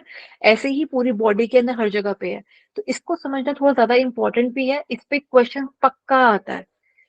पूरी मसल्स की जो आपकी एनाटॉमी है वो एक तरफ, और ये वाले क्वेश्चन इसके एक तरफ आते ही आते हैं, फिक्स्ड है कि ये आने ही आना है। अच्छा, ये क्यों आते हैं, कभी इसका रीजन सोचना, इसका रीजन ये होता है क्योंकि हमारा जो ऑक्सीजन का जो हमारा होता है ना भाग, की हमें कब इनहेल करना है कब एक्सहेल करना है, वो इसके ऊपर डिपेंड करता है। जब फ्लेक्सिंग में होगी ना, यानी कि जब सिकुड़ रही होगी चीज, तो हम श्वास छोड़ते हैं, और जब एक्सटेंशन में आ रही होगी ना कोई चीज, तो हम श्वास लेते हैं। तो मैडम ये क्या बात हुई, ये तो दोनों टाइम पे एक ही चीज हो रही है, तो सांस ले रही है छोड़े, क्या करें इसके अंदर। तो इसके अंदर हम क्या करते हैं, जब हमारा काम जो हो रहा होता है, अगर हमारा ध्यान या मेजर पार्ट जो है आसन का, वो फ्लेक्शन के अंदर जा रहा है, यानी कि फ्लेक्सर के अंदर या फ्लेक्शन के अंदर जा रहा है, तो हम ब्रीथ आउट करेंगे। जैसे पश्चिम उत्तान आसन है, पीछे से तो पीठ की मसल जो है वो एक्सटेंशन में जा रही है, एक्सटेंड कर रही है, एक्सटेंशन में है। लेकिन पेट का भाग जो है मेरे को तो वो दबा के आगे की तरफ जाना है, तो मुझे तो डीप एक्सहेल करना होगा, तभी जाके मैं आगे की तरफ झुक पाऊंगी, है ना। तो यहाँ मुझे एक्सहेल करते हुए जाना है। अब दोनों चीजें इकट्ठे ही हो रही है ना, पीछे से प्रसार हो रहा है, आगे से संकुचन हो रहा है, तो दो चीजें हमेशा ही साथ में रहेंगी। तो आपको ये देखना है कि आपका जो आप आसन कर रहे हो, उसके अंदर मेजरली जो ध्यान वाली चीज है, या मेजर फोकस वाली चीज है, या जरूरत किसकी है, उसके ऊपर ध्यान दिया जाता है। ठीक है। जैसे हम सर्कल की बात करते हैं, आप देखेंगे अगर आप क्लॉकवाइज अगर हैंड की मूवमेंट कर रहे हो, ठीक है, भुजबली विकासक क्रिया है, तो आप ब्रीथ इन करके करते हो। ठीक है। और वही अगर हमने और उसके लास्ट में हम क्या करेंगे, ब्रीथ आउट करते हैं। ठीक है। वहीं अगर आप जब एंटी क्लॉकवाइज करते हैं तो आप एक्सहेल करके करते हो, और लास्ट में हम उसको छोड़ देते हैं, जितने भी वो होता है उसको छोड़ देते हैं। एंटी क्लॉकवाइज मूवमेंट करोगे नेक की, तो हम क्या करेंगे, एक्सहेल करेंगे। जब क्लॉकवाइज मूवमेंट होगी तो हम इनहेल करेंगे। सर आगे की तरफ झुकाएंगे तो एक्सहेल करेंगे, सर पीछे की तरफ लेके जाएंगे तो इनहेल करेंगे। क्यों है, ये एक्सटेंसर और फ्लेक्सर के ऊपर सारा कुछ डिपेंड कर रहा है। ठीक है। सॉरी। और इसके अंदर एक और चीज भी आती है, वो ओरिजिन वाली पार्ट भी आता है, अगर इसके आगे मिलता है तो हम वो उसको देख लेंगे एक बार। ठीक है। Involuntary muscles. जी बताएं। मैम एक्सटेंशन में इनहेल करते हैं, है ना? एक्सटेंशन, हाँ, जब प्रसार होता है तभी हेल करते हैं।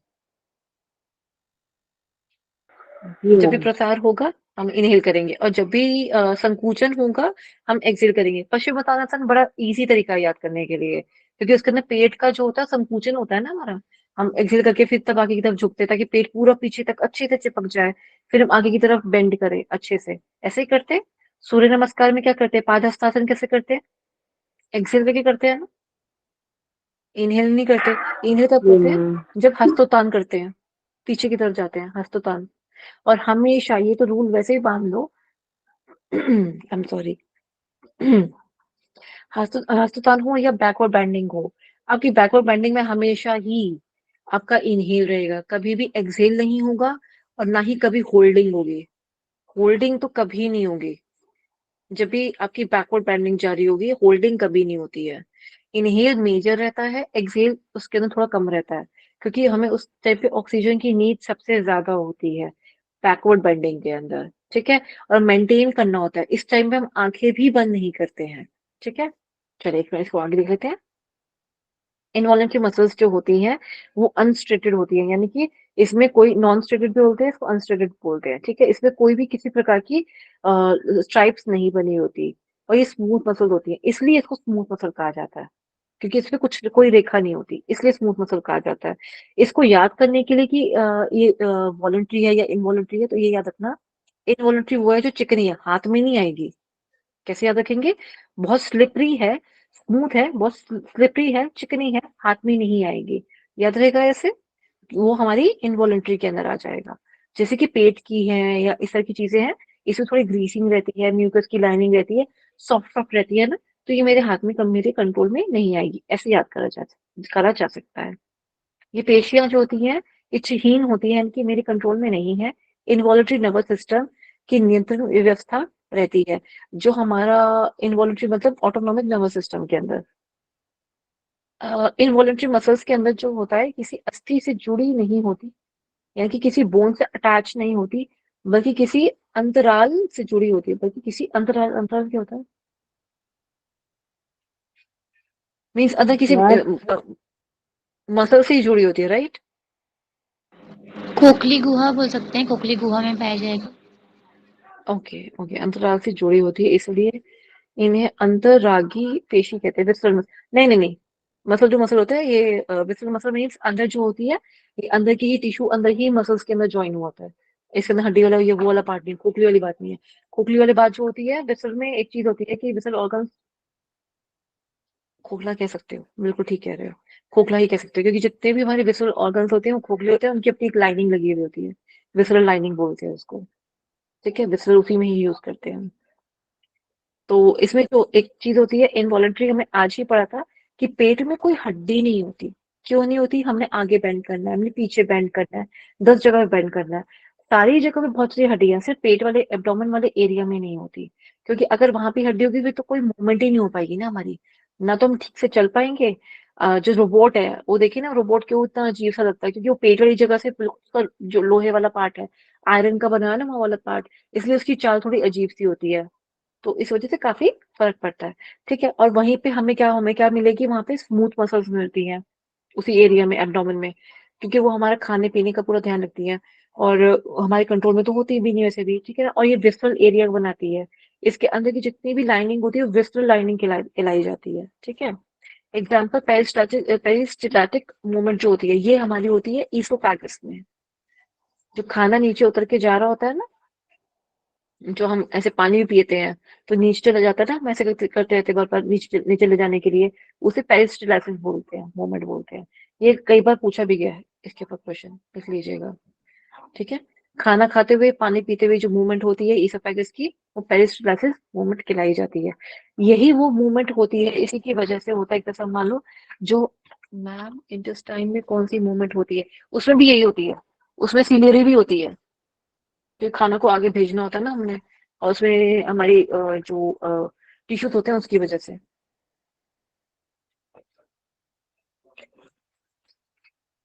सॉरी। अच्छा, जो पेरिस्टाल्टिक मूवमेंट है,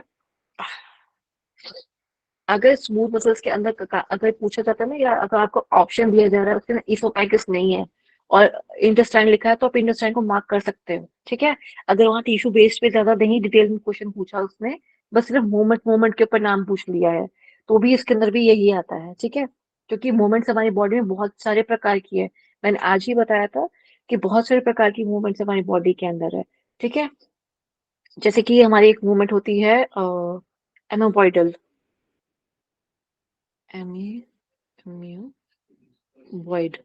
एम्यूबॉइड मूवमेंट जो होती है, ये डब्ल्यूबीसी शो करते हैं। कब? जब ये निकलते हैं कैपिलरी से। कैपिलरी से कैसे निकलते हैं? पिचक के बाहर निकलते हैं, स्क्वीज करके बाहर निकाले जाते हैं ये, तो ऐसे अजीब से टेढ़े मेढ़े होके बाहर निकलते हैं। तो एक तो ये वाली मूवमेंट आ गई। फिर हमारी मसल्स की जो मूवमेंट होती है उसे हम स्केलेटल मूवमेंट बोलते हैं, या मस्कुलर मूवमेंट बोलते हैं उसे। मस्कुलर, स्केलेटल नहीं, मस्कुलर मूवमेंट्स बोलते हैं उसे। ठीक है, फिर एक आती है हमारी सीलियरी। सीलियरी में क्या होता है? टिश्यू ऐसा होता है, सॉरी, ये टिश्यू है, टिश्यू के ऊपर ऐसे छोटे छोटे बाल से बने होंगे, और ये लाइनिंग पाई जाती है कहाँ? हमारी फैलोपियन ट्यूब में।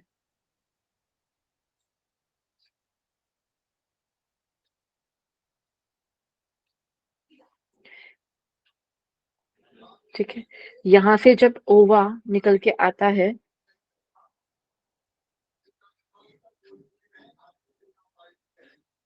यहाँ से जब ओवा आता है निकल के ना, मूवमेंट करते करते करते करते करते यहाँ आके ना लग जाता है, चिपक जाता है यहाँ पे। तो ये जो मूवमेंट है, ये कौन सी मूवमेंट है? सीलियरी मूवमेंट कहते हैं इसे। सीलिया होते हैं इसके अंदर, ये बाल बाल से लगे हुए होते हैं, ये इनकी मूवमेंट को आगे इसको पुश करने में हेल्प करते हैं ये। ठीक है, कभी भी आप देखोगे ना ये एनिमेशन जो दिखाते हैं कि चाहे फेयर लवली की एड्स की हो, कभी नोटिस करना, उसमें जो दिखाते हैं एक डक्ट सी बनी हुई होती है, ऐसे करके दिखाएंगे, यूं ऐसे डक्ट सी जा रही होती है, ये इसमें से ना गंदगी बाहर निकलता है। ये वाला फेस वॉश यूज कीजिए, ये ऐसे देखिए ये कैसे क्लीन कर देता है हमारा फेस। ठीक है, ये डिटॉक्स करता है हमारे फेस को। ये जो डक्ट्स दिखाते हैं ना, ये वही चीज होती है, ये एक्चुअल में होती है शेप, ऐसी ही शेप होती है एग्जैक्टली। वो सिर्फ एनिमेशन इस तरह से नहीं दिखा रहे कि आपको अच्छा लगे या देखने में सुंदर लगे, वो सिर्फ वो वाले ही दिखाते, एक्चुअल में ऐसा होता है। ठीक है, तो ये जो है ना, ओवा यहाँ से लेके यहाँ तक का मूवमेंट दिखाएगा। फिर जब ये कुछ दिन इंतजार करेगा, स्पर्म आ जा, स्पर्म आ जा, स्पर्म आ जा, उसे देखा स्पर्म नहीं आया, तो फिर वो कुछ दिन बाद जब होता है, ये पूरा का पूरा शेड हो जाएगा, शेड, पूरी की पूरी जो ये होगा, ये पूरा पूरा श्रेड आउट हो जाएगा, बाहर निकल जाएगा। In the form of what? In the form of blood, which is known as your period blood, menses जो होते हैं। ठीक है, पूरी की पूरी ये तैयारी करता है, पूरी ये जो एरिया है, ये जो स्किन लगी हुई है यहाँ पर, ये जो है पर्पल वाली लाइनिंग है, ये वाली,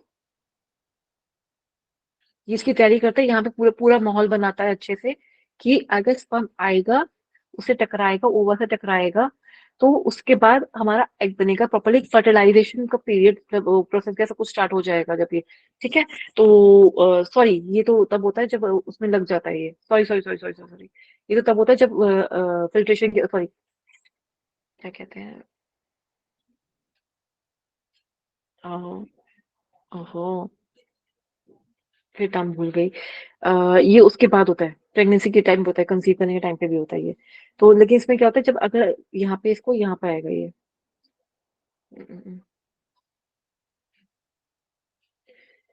ये वाला एरिया से आया, ये कुछ ऐसे गया। जाइगोट तो नहीं कर रहे मैम? हाँ जाइगोट तो होता है, लेकिन फर्टिलाइजेशन, जब फर्टिलाइजेशन होता है तब वो यहाँ आके बैठता है यूट्रस बनने के लिए। यूट्रस में मेन वो कहते हैं ना पूरा एमनियोटिक फ्लूइड, और एक जो पूरा जिसके अंदर बेबी रहता है, वो वाला जो एक पूरा ट्यूब जो बबल बनता है ना, वो उसके बाद यहाँ के बबल बनना शुरू होता है। लेकिन उससे पहले जब वो एग के लिए एग बना के छोड़ देता है ना, कि स्पर्म आएगा जब फर्टिलाइजेशन होगी, जो उस इंतजार में बैठा हुआ होता है, तो यहाँ पे पूरी वो लाइनिंग बनाता है, अच्छे से प्रिपेयर करता है इस लाइनिंग को, कि यहाँ पे जब स्पर्म आएगा और जब फर्टिलाइजेशन हो जाएगी और यहाँ पे ये सब कुछ यहाँ पे आके चिपक जाएगा ओवम, तो उससे आगे जो प्रक्रिया होती है पूरी कंसीव करने की, जो पूरी प्रक्रिया होती है प्रेगनेंसी की, जो पूरी प्रक्रिया आगे स्टार्ट हो जाती है। तो वो माहौल बना के उसने पहले से रखना होता है, ठीक है, before the sperm will come, उससे पहले ही माहौल बना के रखना होता है, उसको पूरी लाइनिंग बना के रखता है, मतलब यहाँ पे पूरी स्किन तैयार करके रखेगा, अच्छे से तैयार करके रखेगा। जब अगर स्पर्म नहीं आएगा तो वो ये पूरी स्किन समेत बाहर निकल जाता है, और जब ये स्किन पूरी स्किन समेत जब बाहर निकलता है, दैट ब्लीड्स आउट, तो उसकी वजह से ब्लीडिंग होती है, ठीक है। ओके, इसीलिए ये हो गया। कार्डियक पढ़ रहे थे हम, तो दिल पढ़ रहे थे यहाँ पर, पहुंच के फैलोपियन ट्यूब्स के ऊपर, ठीक है। कार्डियक मसल्स जो होती हैं, हृदय की पेशियां जो होती हैं, केवल हृदय में ही होती है, ये कहीं और नहीं पाई जाती। बाकी जो होती है स्मूथ मसल्स 10 जगह पाई जाएगी, स्केलेटल मसल्स पूरी बॉडी के अंदर पाई जा रही है, लेकिन ये सिर्फ और सिर्फ हार्ट के अंदर पाई जाती है। इनमें ऐच्छिक पेशियों की तरह पट्टियां होती हैं, परंतु इनकी क्रिया अनैच्छिक की तरह होती है, जो मैंने ऊपर बताया कि फंक्शन वाइज इसकी तरह है, लेकिन स्ट्रक्चर वाइज इसकी तरह है, ठीक है। यानी कि स्ट्रक्चर वाइज किसकी तरह हो गए, स्ट्रक्चर वाइज ये होते हैं हमारे वॉलंटरी मसल्स की तरह, और फंक्शन किन की तरह है, इनवॉलंटरी की तरह, ठीक है। ये मसल्स मृत्यु परंतु अ, मृत्यु परंतु बिना विश्राम किए संकुचित एवं शिथिल होती रहती है। ऑफ कोर्स, क्योंकि 24/7 इसमें काम करते रहना, इसका रुकने का नाम नहीं है, ये कभी नहीं रुकता। अगर हम कहेंगे अगर जब डेथ होती है, अगर ब्रेन डेड हो गया तो ये भी कुछ सेकंड बाद डेड हो जाता है, लेकिन अब पहले अगर ये डेड हो गया, डेड, सॉरी उल्टा बोला, ब्रेन डेड तो हार्ट डेड, अगर हार्ट डेड पहले हो गया है, ब्रेन कुछ देर बाद डेड हो सकता है, उसके बीच में गैप आ सकता है, दैट इज योर धनंजय, जब तक वो सब कुछ नहीं हो जाता। धनंजय का एक और मीनिंग भी बनते हैं ना, कि धनंजय जो प्राण होते हैं हमारे, ये मरने के बाद भी रहते हैं।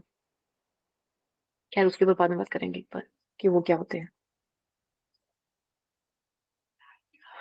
वो डेथ के बाद भी कहते हैं ना कि बॉडी को आप हिला सकते हैं, बता देती हूँ अगर टॉपिक चल रहा है तो, कि जब कोई डेड बॉडी होती है, आप उसे हिला के देखेंगे ना, अगर वो हिल रही है तो धनंजय अभी भी है, लेकिन अगर डेड बॉडी हिल नहीं सकती है, हाथ उठाएंगे तो अकड़ी हुई है, एक ही शेप में अटकी हुई है, आप उसको हिला नहीं सकते, तो इसे कहते हैं रिगर मॉर्टिस। अगर उसको हिलाओगे तो वो कड़क करके आवाज आएगी, ठीक है। ये जो चीज होती है इसका मतलब धनंजय खत्म हो गया, धनंजय प्राण निकल चुके हैं उसमें से। क्या निकल चुके हैं, धनंजय प्राण जो थे, धनंजय प्राण ही होते हैं ना लास्ट में, जो मृत्यु के बाद भी रहते हैं, तो वो प्राण अब वो निकल चुके हैं, उस पर टाइम लगता है निकलने में।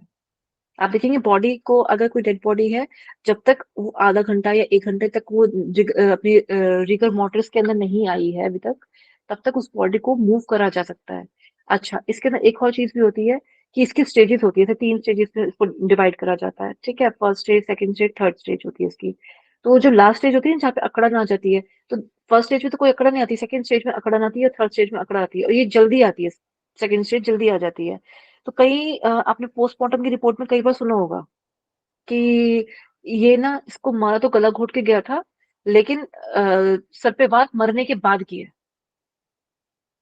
कई बार सुना है ना ऐसा, केसेस सुने होंगे ऐसे वाले, कि क्राइम पेट्रोल में भी कई बार सुना होगा आपने इस तरह का, कि सर पे वार किया था बाद में ये दिखाने के लिए कि इसकी डेथ सर पे वार से हुई है। लेकिन इसको मारा पहले गला घोट के गया था। या फिर कई बार आपने सुना होगा, ये भी एक बहुत भयानक केस है कि कुछ लोग डेड बॉडी के साथ भी रेप करते हैं। जो फीमेल डेड बॉडी होती है उसके साथ भी रेप करते हैं। तो वो जो कैसे पता चलेगा कि मरने के बाद रेप हुआ था, मरने से पहले नहीं हुआ था? कैसे पता चलेगा?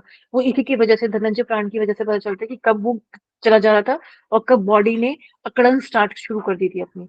तो वो अकड़न कहाँ कहाँ स्टार्ट हुई, कब टूटी, कैसे हुआ, किस तरह से हुआ, ये पोस्टमार्टम रिपोर्ट के अंदर फिर सब कुछ दिखता है। आराम से उसके सब कुछ सामने आ जाता है ये। ठीक है। और फिर अच्छा, इसमें ये भी पता चलता है कि इसकी वजह से कि एग्जैक्टली डेथ कब हुई थी। जो टाइमिंग रहता है कि इतने से बजे से इतने बजे के बीच में डेथ हुई होगी, 12 से 2 में हुई या 3 बजे के बीच में हुई, इतने घंटे का अंतराल रहा होगा, इसमें इसकी फलाफला की डेथ हुई होगी। तो it is just because of that. तो हम नॉर्मल अपने योग की भाषा में कहेंगे तो that is Dhananjay, which gives us the normal और बेसिक आइडिया कि इसके बीच में डेथ हुई होगी। ठीक है। थोड़ा सा योग के साथ जोड़ के आपने समझ लिया। स्केलेटन मसल्स को एक बार देख लेते हैं, इसका स्ट्रक्चर कैसा है, कॉन्ट्रैक्शन मैकेनिज्म। अब आ जाओ कमर कस के, ये इंपॉर्टेंट है। इस पे से क्वेश्चन भी आता है, समझने के लिए भी इंपॉर्टेंट है कि मसल्स का जो चैप्टर है वो असलियत में है इसके लिए कि ये हो क्या रहा है। कमर कस लीजिए सारी की सारी, अपना ध्यान पूरा को पूरा केंद्रित कर लीजिएगा इसके ऊपर। ठीक है। अब हमने देख लिया कि मसल्स इतने टाइप की होती हैं। ठीक है। मसल जो होती है ना, मुझे थोड़ा खाली स्पेस चाहिए, नहीं है, ऊपर ही करते हैं, यहाँ बनाते हैं। ठीक है। मसल की अपनी एक शेप जो होती है वो थोड़ी सी ऐसी होती है, कट करेंगे तो ऐसे, ऐसे। स्केलेटल मसल्स की बात कर रही हूँ, ऐसे ऐसे। ठीक है। ये तो हो गया ये। आप इसके ना बाहर एक कवरिंग लगी हुई होती है, ये ऐसे जाती हुई एक कवरिंग होती है। इस कवरिंग को नाम क्या देते हैं? एपीमाइसियम। क्या नाम देते हैं? एपीमाइसियम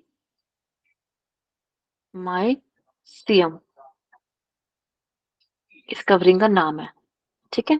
जो एक तरह की लेयर है, इस तरह से ये कुछ कुछ आई जैसी लग रही है देखने में ना। ठीक है। ये जो बना होता है ये कनेक्टिव टिश्यू का बना हुआ होता है, एपिमाइसिन बना होता है। इतना नहीं याद रखना, एपिमाइसिन याद रखना है आपको। ठीक है। ये अपनी पूरी मसल है। ठीक है। अब इसके अंदर क्या पाया जाता है? इसके अंदर कुछ बंडल्स पाए जाते हैं। कौन से बंडल्स पाए जाते हैं? एक मिनट।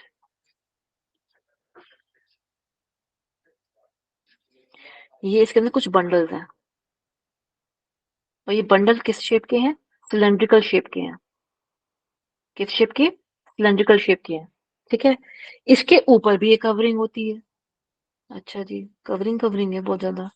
हाँ जी, कवरिंग कवरिंग है बहुत ज्यादा। ऐसे ही कवरिंग कवरिंग है, हर एक की अपनी अपनी कवरिंग है। ठीक है। ये कवरिंग क्या होती है? पेरीमाइसियम। पूछा जाता है क्वेश्चन, इसलिए बात ये चीजें बता रही हूँ डिटेल में। बीच वाली को थोड़ा ज्यादा हो जाएगा इसलिए हटा रही हूँ यहाँ पे। ठीक है। तो ये कौन सी हो जाएगी? पेरीमाइसियम।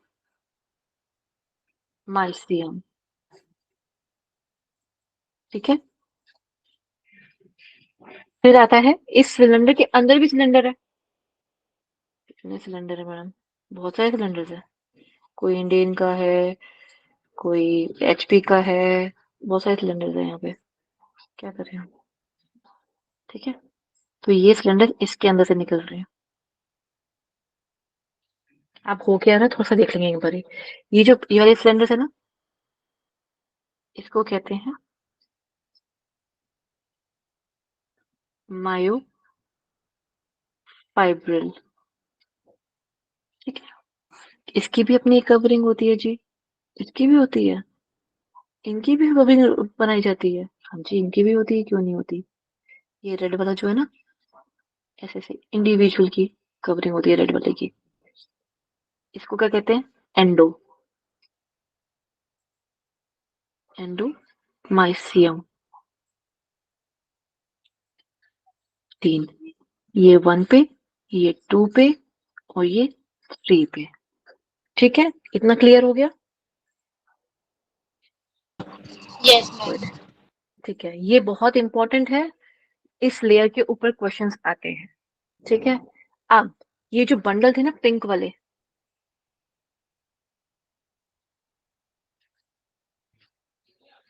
ये जो पिंक वाले बंडल थे ना, ये वाले, ये बंडल्स को हम कहते हैं फैसिक्यूलाई।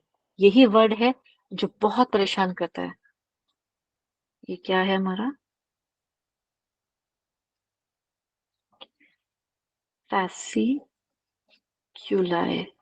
ठीक है, ऑल्सो नोन एज बंडल।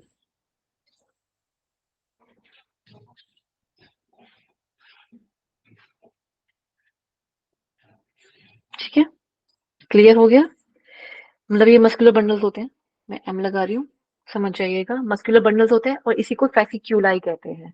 ठीक है, यही चीज को हम आगे अभी डिटेल में पढ़ते जाएंगे थोड़ा थोड़ा करके, डोंट वरी। ओके, तो फैसिक्यूलाई हो गया और बंडल्स हो गए, और उसी को बंडल्स कहते हैं। पेरीमाइशियम हो गया। पेरीमाइशियम किसकी कवरिंग है? फैसिक्यूलाई की। मसल की खुद की क्या कवरिंग है? किस चीज की बनी हुई है? एपिमाइजियम की। ठीक है, ये हो गया एपिमाइजियम। ठीक है, समझ आ रहा होगा ना ये स्पेलिंग? ठीक है, फिर ये हो गई, और फिर आगे मायोफाइब्रिल जो उसके अंदर से भी आ रही है, सिलेंडर बन के आ रहे हैं, उसकी जो कवरिंग है वो है एंडोमाइजियम। ठीक है, अभी सेल के अंदर सेल क्या आ रहे हैं? सेल के अंदर सेल है बहुत सारे। ठीक है, ये क्या है? ये हमारे काम के होते हैं, इसी में ही सारी कॉन्ट्रैक्शन और रिलैक्सेशन होती है। 1 सेकेंड,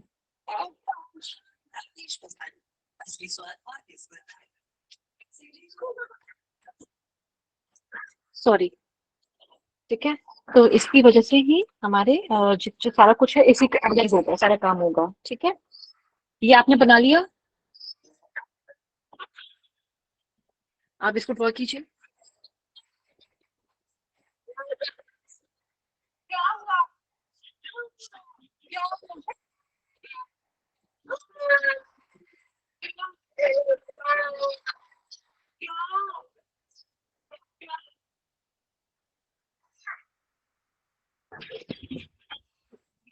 ये आपने स्क्रीनशॉट ले लिया इसका? मेरे को प्लीज इसको रिमूव कर दूं, जल्दी कीजिए प्लीज।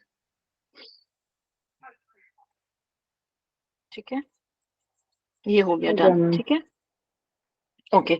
अब जो आता है इसके अंदर, आप आगे इस चीज को समझिए कि ये जो चीज है जो हमने पढ़ा, मसल फाइबर, जो हम बंडल पढ़ रहे थे अभी, जो हमने बंडल्स देखे हैं अभी इसके अंदर,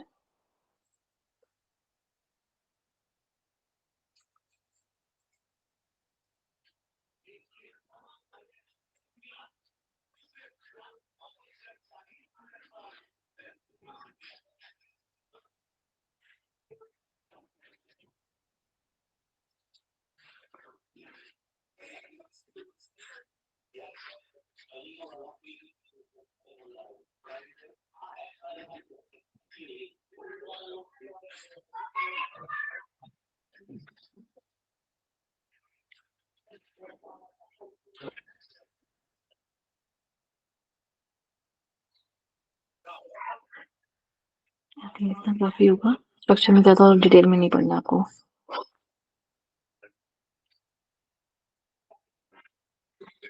चले, ठीक है, एक बार देख लेते हैं ये क्या है। ये है मसल फाइबर। मसल फाइबर मतलब बंडल्स, जो भी बंडल्स अभी देखे थे हमने, ये वही बंडल्स हैं। क्या है? बंडल्स या मसल फाइबर्स। ठीक है,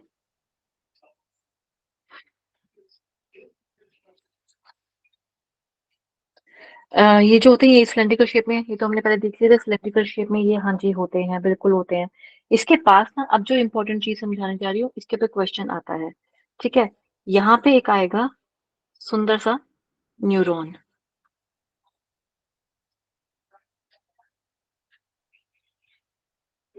ये न्यूरॉन का वो एक्सॉन टर्मिनल है, एक्सॉन।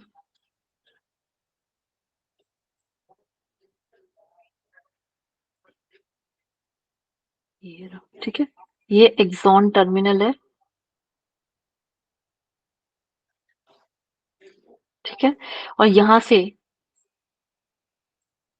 कुछ केमिकल्स निकलेंगे। दीज केमिकल्स आर ACH, पूछा जाता है ये। ठीक है, और इस एरिया को क्या कहा जाता है? इस एरिया को कहा जाता है NMJ। इस एरिया को कहा जाता है, नहीं समझ नहीं आएगा ना,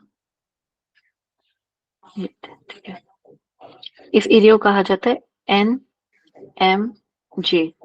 यही इंपॉर्टेंट चीज है जिसकी वजह से ये समझाया जा रहा है आपको। NMJ, neuro muscular junction. जैसे दो न्यूरॉन आपस में बात करते थे, सिनेप्स होता था, उसको जो उसके बीच का गैप होता था दो न्यूरॉन्स के बीच में, उसे सिनेप्टिक क्लेफ्ट बोलते थे। अगर आपको याद हो नर्वस सिस्टम का, दो न्यूरॉन्स आपस में बात कर रहे हैं, एक ने केमिकल छोड़े हवा में, दूसरा वहीं रिसीव करने के लिए बैठा हुआ है। जो दूरी है एक से दूसरे के बीच में, न्यूरॉन के बीच में, उसे सिनेप्टिक क्लेफ्ट कहा जाता है। ये क्वेश्चन भी आता है, अगर नहीं याद तो लिख लीजिएगा, ठीक है। यहाँ जब न्यूरॉन मसल से बात करने आया है, उसे मैसेज देने आया है, तो वो मैसेज का जो एरिया है, न्यूरॉन से मसल के बीच में जितनी दूरी है, जिसके अंदर वो एक न्यूरो ट्रांसमीटर छोड़ेगा, उस एरिया को हम कहते हैं NMJ, न्यूरो मस्क्यूलर जंक्शन। ठीक है, आगे आएगा ये वाला, पर मैंने आपको पहले ही बता दिया, रीडिंग बाद में चेक करते रहना खुद से, पर यहाँ आपको डायग्रामेटिकली चीज समझ आनी जरूरी है। ठीक है, अब ये क्या चीज होती है, ये होते हैं टी ट्यूब्यूल्स। ये जो ये बना हुआ ना, ये वाला, ये बने हुए टी ट्यूब्यूल्स। क्या कहेंगे इसको? T tubules.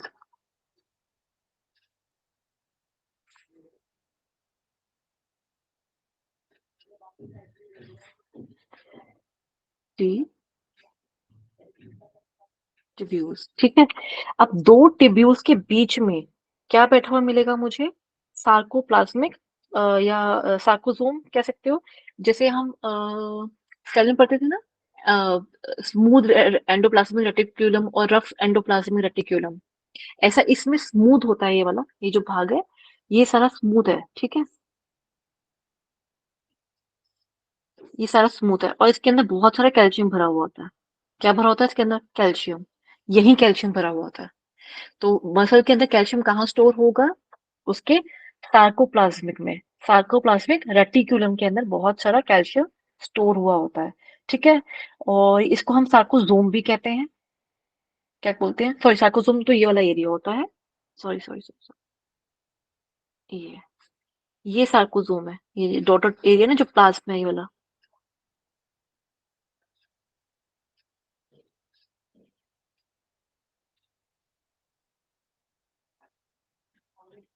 एक सेकेंड, सार्कोसोम क्या बता रही हूँ, एक मिनट।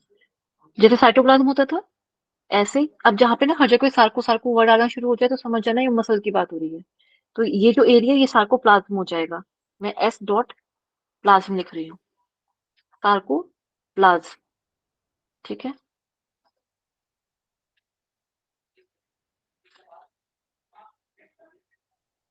सार्कोप्लाज्मा या सार्कोप्लाज्म, ठीक है। इसके अंदर माइटोकॉन्ड्रिया बैठे हुए हैं, क्योंकि बहुत एनर्जी चाहिए, हर वक्त चाहिए, भागने दौड़ने उछलने खेलने सबके लिए चाहिए, बोलने के लिए सबके चाहिए, हर एक के लिए एनर्जी चाहिए। ये जो माइटोकॉन्ड्रिया बैठे हुए हैं, इसको सार्कोसोम बोलते हैं। सार्कोसोम इसको बोलते हैं, ठीक है। जो माइटोकॉन्ड्रिया के माइटोकॉन्ड्रिया है मसल फाइबर के, ठीक है। इतना क्लियर हो गया। अब ये जो चीज मैंने बनाई थी यहाँ पे, ये देख लो, ये ये है न्यूक्लियस। क्या है ये? न्यूक्लियस। सेल में तो एक ही न्यूक्लियस होता था, पर ये मसल है, इसमें फाइबर है, और इसके अंदर बहुत सारे न्यूक्लियस होते हैं। बहुत सारे न्यूक्लियस होते हैं मसल के अंदर, ठीक है। क्योंकि हमें रैपिडली एक्शंस चाहिए होते हैं, रैपिडली एक मेमोरी चाहिए होती है टू वर्क ऑन। और मैंने आपको पहले भी बताया था कि मसल्स के अंदर इमोशंस भी स्टोर होते हैं, बहुत कुछ होता है इसके अंदर। तो ये जो है मल्टी न्यूक्लिएटेड होते हैं और इस छोटी सी डेप्थ के अंदर बैठे हुए होते हैं। एक चीज याद रखना, ये जो मैंने आपको बताया है सार्कोप्लाज्मिक रेटिकुलम, में लिखा नहीं कहीं पे? ओके, लिखा नहीं है, सॉरी। ये जो है ना, सार्कोप्लाज्मिक रेटिकुलम, देखिए वही नहीं, ये सार्कोप्लाज्मिक रेटिकुलम, आप ये लिख लीजिए, SR करके लिखा है मैंने, सार्कोप्लाज्मिक रेटिकुलम, ठीक है। ये जो होता है, ये दो ट्यूब्यूल के बीच में होता है। दो ट्यूब्यूल है ना, ये टी ट्यूब्यूल है दो, ये वाले दो है ना, एक से दो, इसके बीच में ये बक्सा सा बनेगा। इस बक्से के अंदर बहुत सारा इसने कैल्शियम स्टोर करके रखा होगा। किसने? सार्कोप्लाज्मिक रेटिकुलम ने बहुत सारा कैल्शियम स्टोर करके रखा होगा। खुद कहाँ पाया जाता है? खुद दो ट्यूब्यूल के बीच में पाया जाता है। ठीक है, एनएमजे समझ आ गया। और फिर आपको, हाँ, एनएमजे को एक और नाम भी कहा जाता है, पता नहीं पूछिए ना पूछे, थोड़ा डाउट है मुझे इसके ऊपर, पर इसको कहते हैं मोटर एंड प्लेट। ठीक है, यानी कि जो मोटर, यानी कि जो कोई भी इंफॉर्मेशन है जो ब्रेन से वहां तक आ रही है, मोटर न्यूरॉन का हो गया ना काम। और एंड प्लेट से मतलब क्या है, वहां आके टारगेट ऑर्गन पे आके वो अपना कार्य पूरा संपन्न कर रही है, इसलिए। ठीक है, ये चीज समझ आ गई अच्छे से। और जो एंडोमाइजियम है ना, वो यहीं पे समझ लो, यहीं पर ही है। ये ये सारा एंडोमाइजियम आएगा, येलो कार्ड से बना रही हूँ ना। एंडोमाइजियम कहाँ हुआ करता था? किस वाले पे था एंडोमाइजियम? जो उसका सबसे, फाइबर था ना। हाँ, जो थ्री ठीक है लेयर ना, पड़े उसकी इनर लेयर। हाँ जी, एंडोमाइजियम उसके अंदर था, कि बंडल बंडल के अंदर जो सिलेंडर था ना, छोटे वाला, बिल्कुल छोटे वाला सिलेंडर था, उसकी बात हो रही है, उस बिल्कुल छोटे वाले सिलेंडर, उसके अंदर जो है, उसकी एंडोमाइजियम कवर हुआ करता था। हम ये वो पढ़ रहे हैं। ये कर लिया, स्क्रीनशॉट ले लिया, ये बना लिया, जो भी कुछ करना था कर लिया। अच्छा, एक चीज और, कभी भी आप एक चीज नोटिस करेंगे, मसल फाइबर जो होते हैं, या मसल्स जो होती हैं, मसल फाइबर स्पेशली बोलूंगी, इनकी कोई ब्रांचेस नहीं होती है, ब्रांचेस में नहीं जुड़ा होता। अगर ये ब्रांचेस में जुड़ा होता तो हमारे लिए डिफरेंशिएट करना मुश्किल था कि कौन सी मसल कहाँ जा रही है। क्यों ब्रांचेस में नहीं होता? क्योंकि हर मसल का अपना एक कार्य है, एक वजह है, और वो टेढ़ी मेढ़ी शेप में लगे हुए हैं। मतलब उसकी शेप की वजह से, जैसे वो लगा हुआ है ना, जिस तरह से उसने पकड़ के रखा है दो बोन्स को या दो मसल्स को, या बोन टू बोन को पकड़ के रखा है, कैसे भी उन सबको जो पकड़ के रखा है, जैसे कि हम गिफ्ट रैपिंग करते हैं। तो गिफ्ट रैपिंग में हम क्या करते हैं, ये कवर को, सॉरी, ये गिफ्ट रैप करा हमने। ठीक है, ठीक है, एक टेप हमने यहाँ लगाई चिपकाने के लिए, एक टेप हम यहाँ लगाते हैं, एक टेप यहाँ लगाते हैं। ठीक है ना, तो हमें टेपिंग टेपिंग जो करी है, अलग अलग करी है ना, टुकड़ों में करी है ना, इकट्ठे एक साथ तो नहीं करी हुई। ठीक है, ऐसे ही मसल्स भी हैं, मसल्स का अपना एक रोल है। अगर मैं यहाँ टेप नहीं लगाऊंगी तो यहाँ से गिफ्ट पे खुल जाएगा, नहीं तो यहाँ से खुल जाएगा, अगर मैं नहीं लगाऊंगी तो, है ना, खुल जाएगा ना। तो ऐसे ही मसल्स ने हर जगह पे पैक करने का काम करा होगा, सुरक्षा का काम कर रही है, वो पैकिंग का काम कर रही है। तो जिस तरह से जिस शेप में लगाया जा रहा है, एक तो उसकी वजह से उसका नाम है, कितनी चौड़ी है, कैसी है, इस वजह से उस मसल का नाम है। ठीक है, लंबी हो गई तो इसलिए उसका नाम कुछ और रख दिया। तो ऐसे अलग अलग तरीके से उसका नाम रखा गया, पर वो पैकिंग कर रही है, किस चीज की पैकिंग कर रही है, और ये हेल्प कर रही है एक बोन से दूसरी बोन को जो जोड़ने का काम करती है, मसल को जोड़ने का जब काम कर रही होती है। तो ये जो मसल्स बनी हुई है सारी की सारी, पूरा का पूरा जो शरीर का निर्माण ऐसे हो रहा है बोन्स के साथ और मसल्स के साथ, जो आपस में जुड़ी हुई है। घुमाने के लिए, पैर घुमाने के लिए वो हमारी हेल्प करती है, हाथ को ऊपर उठाने के लिए हेल्प करती है। ये जो सारे कार्य करने का हमारी जो हेल्प कर रही है ना, तो ये इसकी डायरेक्शन है मसल्स की, जिस डायरेक्शन में वो लगा हुआ है। इसी वजह से जो मसाज भी करी जाती है ना, उन्हीं डायरेक्शंस के अंदर करी जाती है। ऐसे ही बस यूं ही जस्ट मसाज नहीं कर दी जाती किसी की भी।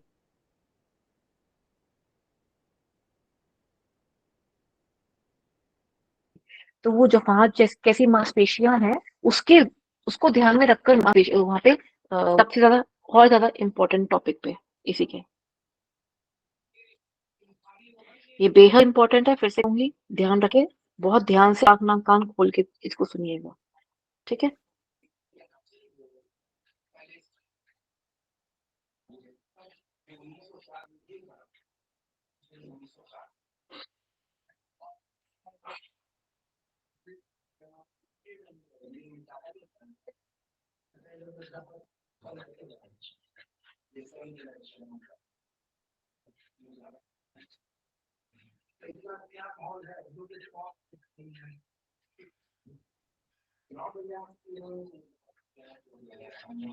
अब उल्टा कर दिया।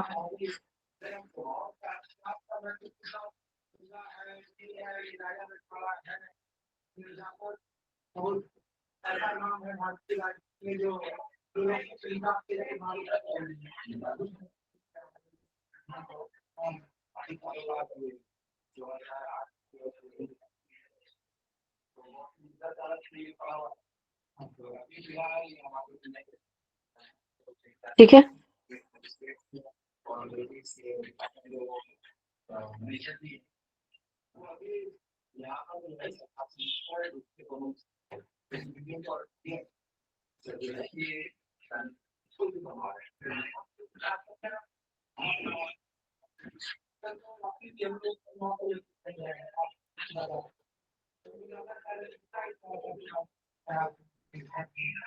अब समझो यहाँ पे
ठीक है, चलो इसको इतना कर लेते हैं ताकि धीरे धीरे समझते रहेंगे साथ साथ में। ठीक है, दो जो जेड लाइंस होती हैं ये वाली, ये जेड शेप वाली लाइंस हैं, ये वाली रेड रेड कलर की, ये जेड शेप की है। ठीक है, इसको ये जो इन दोनों के बीच में जो होता है, ये हमारे दो प्रोटीन यहाँ पे लगे हुए हैं। जो ये पर्पल वाला प्रोटीन है इसको कहते हैं, थिन वाला को एक्टिन। क्या बोलते हैं इसको? एक्टिन। पर्पल वाले को क्या बोलेंगे? एक्टिन। और ये थिन है, ठीक है, पतले वाला। अब आ जाता है मोटे वाला। सारी कहानी यहीं पर ही है, इन्हीं में झूल रही है। सॉरी, ये तो मायोसिन है, मायोसिन। और ये क्या है? थिक। ठीक है, हम बहुत देर से पढ़ रहे हैं ये स्ट्राइडेटेड होते हैं, स्ट्राइडेटेड होते हैं। तो स्ट्राइडेड का मतलब यहाँ पे बार बार क्या आता है, पहले ये चीज को समझ लो। ये जो है, जो मैंने पिंक कलर की डॉटेड लाइंस बनाई है, ये वाली लाइट पिंक कलर की, ठीक है, जब इनको लाइट के अंदर रखा जाता है तो ये क्या करते हैं, जो ग्रीन वाला पार्ट है ना, ये लाइट को बाहर पार नहीं होने देता। क्या नहीं होने देता? उसको पार नहीं होने देता, लाइट को वहां से। तो इसको हमने इसको एक नाम दे देते हैं। जब लाइट पार नहीं होता, एक तो ये क्या करता है, हमें हमें हेल्प करता है इसको समझाने में। वहां पे डार्क लाइंस है, इसको डार्क बैंड के नाम से भी बोलते हैं। लिख लो, डार्क बैंड। ठीक है, थिक फिलामेंट वाला जो होता है, ग्रीन वाला जो है, इसको हम डार्क बैंड भी बोलते हैं और थिक फिलामेंट भी बोलते हैं इसको, क्योंकि यहाँ से लाइट पास ही नहीं हो पाती। ठीक है, इसलिए मसल्स के ऊपर एक ऐसे लाइन लाइन सी, स्ट्रेटेड लाइन सी बन जाती है। आप ये देख रहे हैं कि ये पूरे कॉलम में ही जा रहा है, ऐसे ही करके ये पूरा ऐसे कॉलम में जा रहा है ना, पूरा ऐसे कॉलम में जाता है ये। ठीक है, ये ये पूरा जो कॉलम में जा रहा है ना, ऐसे करके, ऐसे यहाँ पे भी जाएगा, ऐसे यहाँ पे भी जाएगा। तो ऐसी स्ट्राइप स्ट्राइप सी बनी शुरू होती है, इसलिए इसको स्ट्राइटेड बोलते हैं, इस डार्क कलर की वजह से। ठीक है, क्योंकि इसके ग्रीन वाले पोर्शन की वजह से ना, इस ग्रीन वाले पोर्शन पे लाइट पास नहीं हो पाती। तो बाकी दूसरा ये वाला भाग रह गया, ये वाला भाग, यहाँ तो लाइट पास हो जाती है। तो इसको क्या बोल देंगे? I band. क्या बोल देंगे? I band. तो आई बैंड जो है वो थिन फिलामेंट वाला, ये वाला थिन फिलामेंट वाला जो है हमारा आई बैंड है। ठीक है, इस आई बैंड के आगे ही लिख लो यहाँ पर, ये क्या होता है? आइसोटोनिक। आइसोटोनिक, ये आइसोटोनिक वर्ड आपने कई बार पहले भी सुना होगा, टीचिंग मेथड्स में भी आया हुआ है। पढ़ा है आपने टीचिंग मेथड्स अभी तक?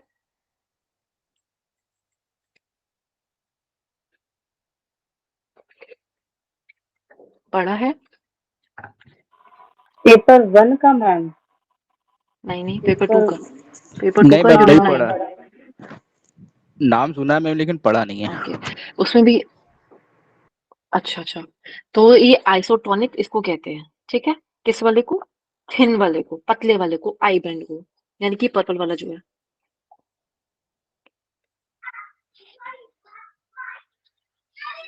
ये जो पर्पल वाला भाग है इसको हम क्या बोलेंगे, थिन फिलामेंट बोलेंगे, और ये हमारा आई बैंड के अंदर आता है। ठीक है, अब हो क्या रहा है इस चीज को समझो, ये ना आपस में एक दूसरे के ऊपर ग्लाइड करते हैं। ये जो ग्रीन वाला पार्ट है ना, ये हवा में नहीं है वैसे, यहाँ पे भी एक प्रोटीन लगा होता है ऐसे करके, पर अभी मैं ज्यादा नहीं बना रही हूँ उसके अंदर ना, तो वो समझने वाली चीज है। बस ये समझो भी ये लगा हुआ है, वो किससे अटैच है, क्या है, कैसे है, किस तरह से, उस बात को हटा दो एक पल के लिए। ठीक है, उस पर ध्यान मत दो, इस चीज पे ध्यान दो। अब होने क्या वाला है, तो ये रेड वाले जो पार्ट है ना, जैसे वो पुराने जमाने के लोहे के दरवाजे होते थे ना, कैंची के दरवाजे बोलते थे या क्या कुछ बोलते थे उनको, ऐसा कुछ बोलते थे, जो जालीदार से लोहे के दरवाजे होते थे, बड़े भारी से भी होते थे, आवाज आती थी उसको खोलते हुए और बंद करते हुए, अभी भी कई घरों में होते हैं। साजा के जो दिल्ली में साजा उसके वहाँ लगे हैं मैम, हाँ जी, म्यूजियम में। ऑलमोस्ट। हाँ जी, बहुत सारी जगह पे आपको ये देखने को मिलेंगे। तो जब उसको खोलते हो देखते हैं ना, उसके अंदर जिगजैग सी लाइन से बनी हुई होती है, राइट। आप उसको जब बंद करते हो तो वो सारी लाइंस आपस में इकट्ठी हो जाती है ना, वो लोहे का दरवाजा आपस में इकट्ठा हो जाता है ना, और जब उसको बंद करने लगते हैं, एक जगह से दूसरी जगह उसको फैला के जब हम दरवाजा बंद करने लगते हैं, लॉक करने लगते हैं, तो क्या होता है, वही जिगजैग जो होते हैं पूरे फैल जाते हैं, यही होता है। ठीक है, ये वही चीज है, ये वही चीज है। आपको सिर्फ इसमें ये याद रखना है कि एक्टिन मायोसिन के ऊपर ग्लाइड करता है। ठीक है, ये इसके ऊपर ग्लाइड करता है। क्या करता है, ग्लाइड करता है। ग्लाइडिंग इफेक्ट कहा जाता है इसे। जब ये दोनों जेड वाले जिगजैग जो है, जेड लाइंस है, पास में आ जाती हैं, इसमें फिलामेंट का जो लेंथ है वो चेंज नहीं होती है। क्या लेंथ चेंज हो जाती थी उस वाले गेट में, जो वो जिगजैग बने होते थे ब्लैक कलर के, वो क्या उसकी लेंथ चेंज हो जाती थी? नहीं, कोई लेंथ चेंज नहीं होती थी, बिल्कुल वैसे का वैसा रहता था। उसमें तो फिर भी वो संकुचन और प्रसारण उसके अंदर हो रहा है ना, उसकी लेंथ में कोई चेंज नहीं आता था ना, उसमें कोई स्प्रिंग लगा था, बस वो आपस में थोड़े फोल्ड से हो जाते थे। इसमें फोल्ड भी नहीं हो रहे, इसमें फोल्ड भी नहीं हो रहे। ये रेड वाली लाइंस जो है, ये वाली, एक सेकेंड, ये जो रेड लाइंस है ये वाली, ये पास में आ जाएंगी। पास में आ जाएंगी तो क्या हो जाएगा, कॉन्ट्रैक्शन हो जाएगा। ठीक है, कॉन्ट्रैक्शन हो जाएगा। और जैसे ये दूर चली जाएंगी, इस तरफ जाएंगी, तो प्रसारण हो जाएगा, यानी कि अपनी ओरिजिनल जगह पे आएंगी, या अपनी ओरिजिनल जगह से ज्यादा दूर जाएगी। जब हम स्ट्रेचिंग करते हैं एक्सटेंसर में, ज्यादा दूर चला जाएंगे तो क्या हो जाएगा, कॉन्ट्रैक्शन, सॉरी, रिलैक्सेशन हो जाएगी, या फिर वो थोड़ा दूर हो जाएगी। तो कॉन्ट्रैक्ट करवाना और रिलैक्स कराना सिर्फ इस जेड वाले, जो हमारी जेड लाइंस है, सिर्फ इस पे ही ऐसा होता है ये। ठीक है, आई बैंड्स कौन कौन से हो गए, जिसके अंदर थिन फिलामेंट आते हैं, एक्टिन आता है। और डार्क बैंड्स कौन से हो गए, जिसमें ग्रीन वाला पोर्शन आता है हमारा। ठीक है, क्लियर हो रही है ये वाली बात? सिर्फ यही चीज समझने वाली है इसके अंदर, इतना बड़ा डायग्राम सिर्फ इसी को समझाने के लिए बनाया है। ठीक है, क्योंकि ये समझ नहीं आता है। तो ये जो छोटा सा एच बैंड बन रहा है ना, ये वाला जो छोटा सा एच बैंड बन रहा है, ये एच बैंड ही उसकी जो लेंथ है, ये बताता है। अभी एच बैंड जो है, मान लो वो H1 पोजीशन पे है, H1 पोजीशन ही, उसकी जो लेंथ है, उसकी जो लेंथ लेंथ है वो H1 है, इतनी है सिर्फ। मान लो ये इतनी सी है ना, अभी इस टाइम पे इतनी सी है मान लो। तो ये अब जब कॉन्ट्रैक्ट कर जाएगा तो कितना सा रह जाएगा, सिर्फ इतना सा रह जाएगा। अब मान लो ये पहले इतनी होती, क्योंकि समझाने के लिए ज्यादा छोटा हो गया ना ये वाला, तो अगर मान लो इसकी लेंथ इतनी होती पहले बिना कॉन्ट्रैक्शन के, तो कॉन्ट्रैक्ट करने के बाद ना ये इतनी सी लेंथ रह जाएगी, क्योंकि दोनों जेड लाइंस आपस में पास पास आ गई हैं। अब जब यही फैला दिए जाएंगे, यानी कि प्रसार होगा, तो एक तो प्रसार हो गया अपनी नॉर्मल पोजीशन का, और एक प्रसार होगा जब वहां पे हम कुछ ज्यादा ही स्ट्रेच कर रहे हैं, तो वही इतना हो जाएगा, जितनी भी उसकी क्षमता है खुलने की। ठीक है, इसी की वजह से वो फाइबर्स, यानी कि जो मसल्स होती है, मसल फाइबर जो होते हैं, वो ब्रांच में नहीं होते। अगर वो ब्रांच में होंगे तो ऐसे स्ट्रेच नहीं कर पाएंगे। ठीक है, वैसे खुल खुल के स्ट्रेच इसी वजह से हो पाते हैं। ठीक है, क्लियर हुई है बात? एक्टिन मायोसिन क्या चीज है? आई होप ये चीज इंपॉर्टेंट है। क्लियर हुई या नहीं हुई, मुझे प्लीज ये बताओ। क्लियर हुई है? अब लिख लो इसके आगे, इसको छोड़ दो, ये हटा दो। बना लिया था ना सब कुछ, नहीं तो वीडियो में से निकाल लेना। ठीक है, वही से स्क्रीनशॉट लेना अगर हो गया तो, नहीं हुआ था तो। ठीक है, अब यहाँ पे पहला पॉइंट लिखो, मसल कॉन्ट्रैक्शन जो होती है कौन शो करता है? ये आपकी समरी है पूरे चैप्टर की। मसल कॉन्ट्रैक्शन कौन शो करता है? सार्कोमेयर।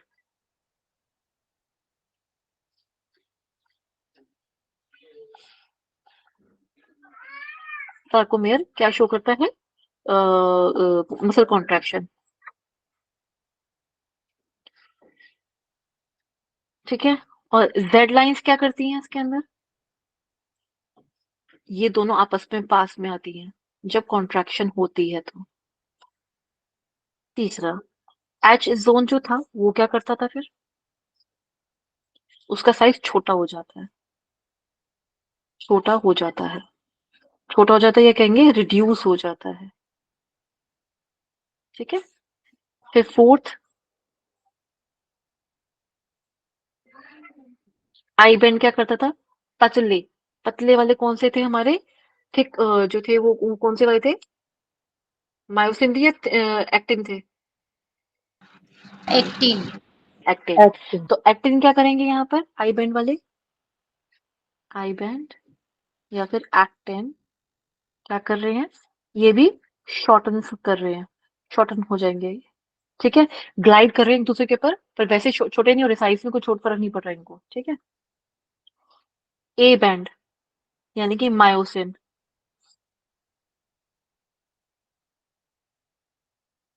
ठीक है। ये दिस रिमेन्स द सेम। कुछ भी फर्क नहीं पड़ेगा। थिन फिलामेंट जो है, जो क्योंकि एक दूसरे के ऊपर ग्लाइड कर रहा है, तो इसके ऊपर थोड़ा सा फर्क पड़ सकता है, आकुंचन की वजह से फर्क पड़ सकता है, लेकिन जो जीरो इफेक्ट पड़ता है ना किसी के ऊपर, वो हमारे ए बैंड है। जो ए बैंड को डार्क बैंड कहते हैं, थिक फिलामेंट इसी को बोलते हैं, मायोसिन भी इसी को बोलते हैं। सारे नाम इसके हैं।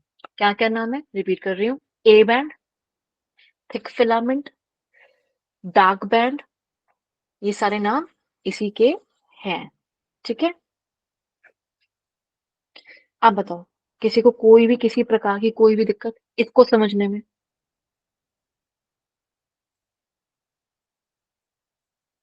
ये जो मैंने फाइबर वाला समझाया है आपको, इसके अंदर का जो मायोफाइब्रिल वाला पोर्शन था, ये वाला, इसको मायोफाइब्रिल बोलते हैं। जो पीछे डायग्राम बनाया था अभी, ये जो जिगजैग वाला बनाया था, जिगजैग वाले डायग्राम को क्या बोलते हैं? नहीं चला गया ना, बता दिया था मैंने जी। तो जिगजैग वाले डायग्राम को हम बोलते हैं, वो क्या मतलब क्या पार्ट क्या है? मायोफाइब्रिल है वो। क्या है वो? मायोफाइब्रिल।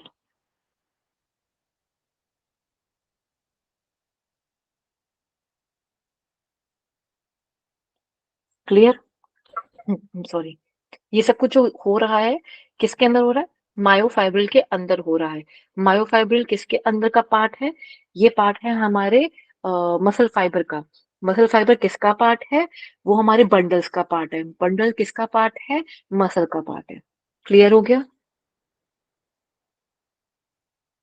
चले, अति उत्तम। अब एक बार यहाँ से देख लेते हैं इन्होंने क्या समझाया हुआ था यहाँ पर। अब सारी कहानी सिंपल है, सिर्फ रीड करते जाना है, कुछ भी नहीं है। पीछे देखो यहाँ पे बोन है यहाँ बनी हुई। एपिमाइसियम हमें सब पता चल गया। एपिमाइसियम कहाँ आता है? जब मैं मसल का टुकड़ा लूंगी। ठीक है। ये टेंडन भी जोड़ा, बस को छोड़ दो अभी। ठीक है। इसके अंदर ब्लड वेसल्स है, ये भी छोड़ दो अभी। पेरीमाइसियम किसका आ गया? जो उसके अंदर बंडल है। बंडल का जो कवरिंग है वो पेरीमाइसियम आती है। उसके अंदर जो मसल फाइबर आता है, उसकी एंडोमाइसियम उसकी कवरिंग होती है। और इसी के अंदर एंडोमाइसियम वाला जो आता है मसल फाइबर होता है, न्यूक्लियस उसके अंदर प्रेजेंट है। और बहुत सारे न्यूक्लियस होते हैं, इसलिए न्यूक्लियाई। ठीक है। फिर मायोफाइब्रिल उसके अंदर का भाग आ गया, जिसके अंदर हमने पढ़ी अभी जेड वाली लाइंस के बारे में। जेड लाइंस पढ़ी, आई बैंड्स पढ़े, ए बैंड्स पढ़े, डार्क बैंड्स पढ़े, सब इसके अंदर पढ़े। थिक और अच्छा एक चीज और लिख लो, तो थिक और थिन है ना, वो जो थिक थिक फिलामेंट है और थिन फिलामेंट है, उसको मायोफिलामेंट कहते हैं। मायोफिलामेंट के भाग है वो। मायो फिलामेंट कितने हुए? एक हुआ थिक, एक हुआ थिन। ठीक है। ये वो दो चीज थी। कहीं सोचो कि वो तीन चीजें हैं क्या? ठीक है, इसलिए लिख दिया मैंने। चलो, अब एपिमाइसिन क्लियर हो गया, और फैसिकुलाई मैंने क्लियर कर दिया। बंडल्स जो होते हैं, उसके अंदर बहुत सारे बंडल्स हैं। फैसिकुलाई उसको कहा जाता है किसके, मस्कुलर बंडल्स जो बने हुए होते हैं इसके अंदर, मसल के अंदर छोटे छोटे बहुत सारे बंडल्स बने हुए हैं, उनको इकट्ठा कर दो तो उसे क्या बोलेंगे, फैसिकुलाई बोलेंगे। ठीक है। फिर पेरीमाइसियम जो होती है उसकी अपनी कवरिंग होती है, फैसिकुलाई फैसिकुलाई की कवरिंग पेरीमाइसियम होती है। एक्चुअल मसल्स की सेल्स जो होती हैं स्केलेटल मसल फाइबर होती हैं। क्या हो गई, जो उसके सेल्स हैं वो मसल फाइबर है। सेल का नाम क्या है मसल्स के, मसल फाइबर। ठीक है।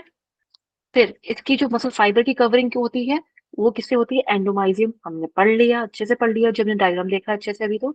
स्केलेटल मसल फाइबर जो होती है, मसल फाइबर सेल्स जो होते हैं, इसलिए कहते हैं क्योंकि इनमें कॉन्ट्रैक्शन एंड रिलैक्सेशन होता है। क्या ये हमने देखकर अच्छे से समझ लिया अभी? कोई भूलेगा ये सब चीज क्या होती है? I don't think so. मत कहना हाँ भूल जाएंगे, मत बोलना, चाहे भूल जाना पर बोलना मत। ठीक है, चलो। ये फाइबर की तरह होते हैं इसलिए इन्हें मसल फाइबर कहते हैं। फाइबर की तरह होते हैं मीन्स थोड़े धागे धागे टाइप के निकले हुए होते हैं। लेकिन मैंने कहा मसल्स अपने में ब्रांच्ड नहीं होती, मैं अंदर की बात कर रही हूँ, मसल ब्रांच्ड में नहीं होती। उसका रीजन हमने समझ भी लिया क्यों। स्केलेटल मसल फाइबर होते हैं, ये प्लाज्मा मेम्ब्रेन की तरह साइटोप्लाज्म एंडोप्लाज्मिक रेटिकुलम के अन्य नाम से जाना जाता है। ठीक है, मैंने आपको क्लियर कर दिया था कि प्लाज्मा मेम्ब्रेन है उसको सार्कोलेमा कहेंगे। वही वर्ड जो हमने पढ़े हैं, जो मैंने मार्क करे हैं, वही चीजें दोबारा बता रहा है इसके अंदर, हम उसको रीड कर रहे हैं। जो साइटोप्लाज्म होता है सेल मेम्ब्रेन के अंदर, सेल के अंदर होता था, वहीं अगर मसल के अंदर पढ़ेंगे तो उसको हम सार्कोप्लाज्म बोलेंगे। वहीं जो वहां पे स्मूथ एंडोप्लाज्मिक रेटिकुलम हुआ करता था, वो यहाँ पे सार्कोप्लाज्मिक रेटिकुलम है। स्मूथ है ये लिख लीजिएगा। सार्कोप्लाज्मिक रेटिकुलम क्या होता है, store house of calcium ions. क्या यही सारी चीज हमने को पढ़ी है? हाँ जी, हमने यही पढ़ी है। मसल में क्रैम्प्स पड़ते हैं, उसका कारण क्या होता है, कैल्शियम आयंस की कमी की वजह से ये क्रैम्प्स पड़ते हैं। कैल्शियम आयंस जो होते हैं मसल कॉन्ट्रैक्शन के अत्यंत आवश्यक होते हैं। ठीक है। जैसे जैसे कम हो जाएंगे कॉन्ट्रैक्शन होनी शुरू हो जाती है, उन सब में ये शो करता है। कम हो गए तो ये उसको शो करेगा जब और मसल कॉन्ट्रैक्शन के लिए हमें इसकी रिक्वायरमेंट होती है कि हमें दो हमें दो हमें दो, हमें कैल्शियम चाहिए मतलब। ठीक है। और दूसरी एक और वजह भी होती है इसके अंदर, पानी की। पानी से भी फर्क पड़ता है, पानी जो लोग कम पीते हैं ना, तो उसकी वजह से भी कमी आती है, वो जो जकड़न हो जाती है उसकी वजह से है ये। आप रीजन लेकिन ये क्या कहोगे, जब मेडिकली पूछेंगे तो आप कहेंगे इसकी वजह से, कैल्शियम आयंस की कमी की वजह से। वो मांग रहा है पर उसको बॉडी को मिल नहीं रहा, मसल्स को मिल नहीं रहा। ठीक है। ये सर्कुलम है। माइटोकॉन्ड्रिया जो मैंने आपको बताया था कि हमारी मसल सेल्स के अंदर सबसे ज्यादा माइटोकॉन्ड्रिया इसी में पाए जाते हैं, हमारी पूरी बॉडी में इसी के सेल्स में। ये माइक्रोफाइबल्स हैं, ये रहे ये रहे ये रहे, न्यूक्लियस बहुत सारे ये रहे। ठीक है। और ये ट्रायड टर्मिनल टी ट्यूब्यूल्स, ये मैं आपको बता दिया टी ट्यूब्यूल्स कैसे होते हैं। ये अभी हमने डायग्राम पढ़ा था ना, टी ट्यूब्यूल्स ऐसे बने हुए होते हैं। इन दोनों के बीच में ये वाला जो एरिया आएगा, सार्कोप्लाज्मिक रेटिकुलम। इसके अंदर क्या क्या इकट्ठा हुआ होता है हमारा, इस सारे एरिया के अंदर क्या इकट्ठा हुआ होता है, कैल्शियम स्टोर हुआ होता है। जब इसके अंदर कमी पड़ जाती है तो ये कॉन्ट्रैक्ट करना शुरू करेगा, मांगेगा मुझे दो ऐसे वाला। ठीक है। चलो क्लियर हो गया ये वाला, बहुत अच्छी बात है। इसमें पैरेलल अरेंज फिलामेंट स्ट्रक्चर पाए जाते हैं। स्ट्रक्चर स्केलेटल मसल के भीतर मायोफाइब्रिल्स होते हैं, ये पढ़ लिया। पैरेलली अरेंज्ड होते हैं ये। अब बाकी देख लीजिए एक बार, इसको अच्छे से पढ़ लेना। ये देखो आ गया, I band isotropic, A band anisotropic, Z lines I band central Z line कहते हैं इसको। एम लाइन जो होती है ए बैंड के सेंटर में एम लाइन बनाई जाती है, जो मैंने पिंक कलर की बनाई थी, लाइट पिंक कलर की। ठीक है, डिवीजन के लिए। ये बाकी सारा एक बार पढ़ लेना, यूनिट मसल फाइबर है। और अच्छा ये वाली जो चीज है ना, ये मैं एक बार समझा दूंगी फिर ये क्या है, मैं एक बार बताती हूँ, रुको। आपने वो जब देखा था हमने जेड लाइंस बनाई थी, उसके अंदर ये फिलामेंट जो थिक फिलामेंट है ना, ये इधर से उधर ग्लाइड कर रहा है। ठीक है ना, ये आधा इसके अंदर आएगा, जो थिन वाला है ना, ये देखो थिन वाला जो पार्ट है, आधा इधर आ रहा है और आधा इधर जा रहा है। ये वो इसमें वो चीज लिखी है, हाफ आई बैंड जो पतले वाला पार्ट था, और प्लस ए बैंड, वो तो पूरा का पूरा कंप्लीट ही इसके अंदर आ रहा है ना। तो फिर हाफ आई बैंड यहाँ पे प्लस करा हुआ है दूसरे का, यानी कि ये वाला फर्स्ट हाफ, और ये वाला भाग जो है यहाँ का, ये वाला भाग जो है, ये हो गया सेकेंड हाफ। ठीक है, ये देखो यहाँ पे उसी इसने वही बताया, फर्स्ट आई बैंड का हाफ और फिर सेकंड आई बैंड का हाफ, और बीच में मोटा थिक फिलामेंट तो था ही, ये वो चीज बता रहा है। ठीक है, तो घबराना नहीं है क्या लिख दिया, ये कौन सी इक्वेशन बना दी, ये कौन सा क्या बना दिया सामने, समझ नहीं आ रहा, ऐसा कुछ भी नहीं है। ठीक है, इन सबको एक बार देख लेना अच्छे से। एच जोन होता है वो एन आइसोट्रोपिक होता है, और इसके ऊपर क्वेश्चन कई बार आ भी जाता है। जेड लाइन जो होती है आइसोट्रोपिक के मध्य में एक लाइन होती है जिसे जी लाइन बोलते हैं। ठीक है, ये एक बार अच्छे से देख लेना। बाकी रह गया मसल का ये वाला चार्ट, ये मुझे बता दो ये करवाना है या नहीं करवाना है, ये ऐसे याद कर लोगे। आई डोंट थिंक सो उसके अंदर कुछ ऐसा है बताने वाला, कुछ भी नहीं है। बाकी कहोगे मैं कल कवर करा दूंगी आपको कि कौन सी मसल कहाँ पाई जाती है, कैसे है। अगर कहोगे तो एक बार रीडिंग दे दूंगी, कोई दिक्कत नहीं। रीडिंग से मीन्स विद एक्सप्लेनेशन एक बार देख लेंगे हम।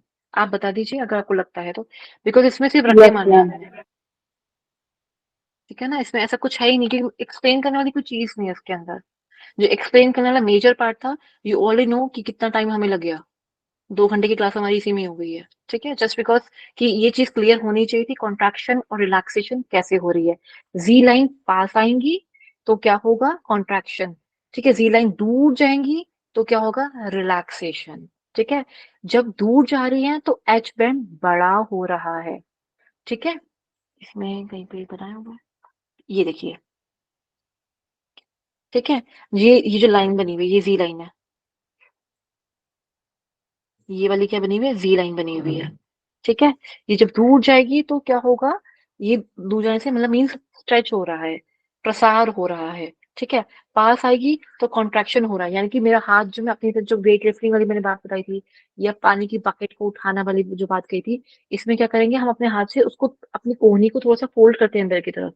तो जो फोल्ड करेंगे तो जी बैंड क्या होंगे, जो जी लाइंस है वो आपस में पास पास आएंगी। ठीक है, वही जब हम अ, किसमें कहेंगे हम, आप इसमें कह सकते हैं जब हम वो चक्रासन करते हैं तो उसमें हाथ हमारे पूरे पीछे की तरफ चले जाते हैं, तो फुल स्ट्रेच होते हैं ना हमारे हैंड्स, तो उसमें क्या होगा, हमारी जी लाइंस जो होंगी वो और फैलेंगी, दूर तक जाएंगी। ठीक है, जब हम ओवर द पीरियड हम अपने योगासन करते रहते हैं ना, तो इसमें जो स्ट्रेचेस है ना, दूर दूर वाले जो बार बार हम स्ट्रेचेस कर रहे हैं, कहते हैं ना कि आपकी बॉडी बड़ी स्टिफ है, अभी ना खुलने में टाइम लगेगा। वो खुलने में टाइम क्यों लगेगा, क्योंकि ये जी लाइंस को ना अभी आदत नहीं हुई थी, कॉन्ट्रैक्शन रिलैक्सेशन, आपने तो हर अंग अंग में अपनी जी लाइंस को हिला के रख दिया, तो इसलिए दर्द बड़ी होती है। तो वहां ये जो प्रसारण संकुचन हो रहा है, एक तो वहां पे ब्लड सर्कुलेशन आपने पहले पहुंचने ना दी ठीक से, तो तब की बात कर रही हूँ जब योग स्टार्ट नहीं किया था, उस दौरान की बात कर रही हूँ। लेकिन अब तो योग जैसा करते हैं तो आप लोगों को उसमें प्रॉब्लम नहीं आती, क्योंकि अब ब्लड सर्कुलेशन वहां पे प्रॉपरली पहुंच चुका हुआ है। आपको इस तरह से हमें इस मतलब इस प्रकार से हमें कोई इसके अंदर प्रॉब्लम फेस नहीं करनी पड़ती है। लेकिन ये सब कुछ कब अचीव होगा, over the period of time हमें ये चीजें अचीव होती हैं, एक दिन में 2 दिन में नहीं अचीव होती। ठीक है, क्लियर हो गई ये बात। जो कफ प्रकृति के होते हैं ना, जो अच्छी जो प्राइमरी कफ प्रकृति के होते हैं, जो हैवी वाले नहीं कह रही मैं, जिनका इम्बैलेंस हुआ होता है उसकी बात नहीं कर रही। कफ प्रकृति से मीन्स जिसकी समदोष में कफ प्रकृति प्रधान में होती है, बहुत ज्यादा हो जाएगी तो वो मोटे में चले जाएंगे। प्रधानता में मीन्स बाय बर्थ जिनकी कफ की अच्छी रही होती है, उनकी बॉडी में ये आप देखेंगे। और पित्त प्रकृति कफ और पित्त की में जो इसके बीच में जो होते हैं, इनके जो मिक्सचर वाले होते हैं, इनमें प्रसार करना और संकुचन करना बड़ा अच्छा होता है, बड़ा इजीली कर लेते हैं ये लोग। जो वात वाले होते हैं उनको तो बहुत ही दर्द होती है। ठीक है, वो स्ट्रेचेस बर्दाश्त नहीं कर पाते। चलें, आज के लिए क्लास के लिए इतना रखते हैं हम, बहुत देर हो चुकी है, और मुझे लगता है कि आप इसे एक बार फिर से रिवाइज करेंगे, पढ़े के आएंगे। कुछ प्रॉब्लम हुई तो कोई प्रॉब्लम नहीं, मैं दोबारा ये टॉपिक ऐसे ही इन बैंड्स को चाहे मैं ऐसे ही करके समझा दूंगी, लेकिन थैंक यू सो मच, गड़बड़ नहीं थैंक यू करनी। So much, thank you so much ma'am. Thank you so much sir ji.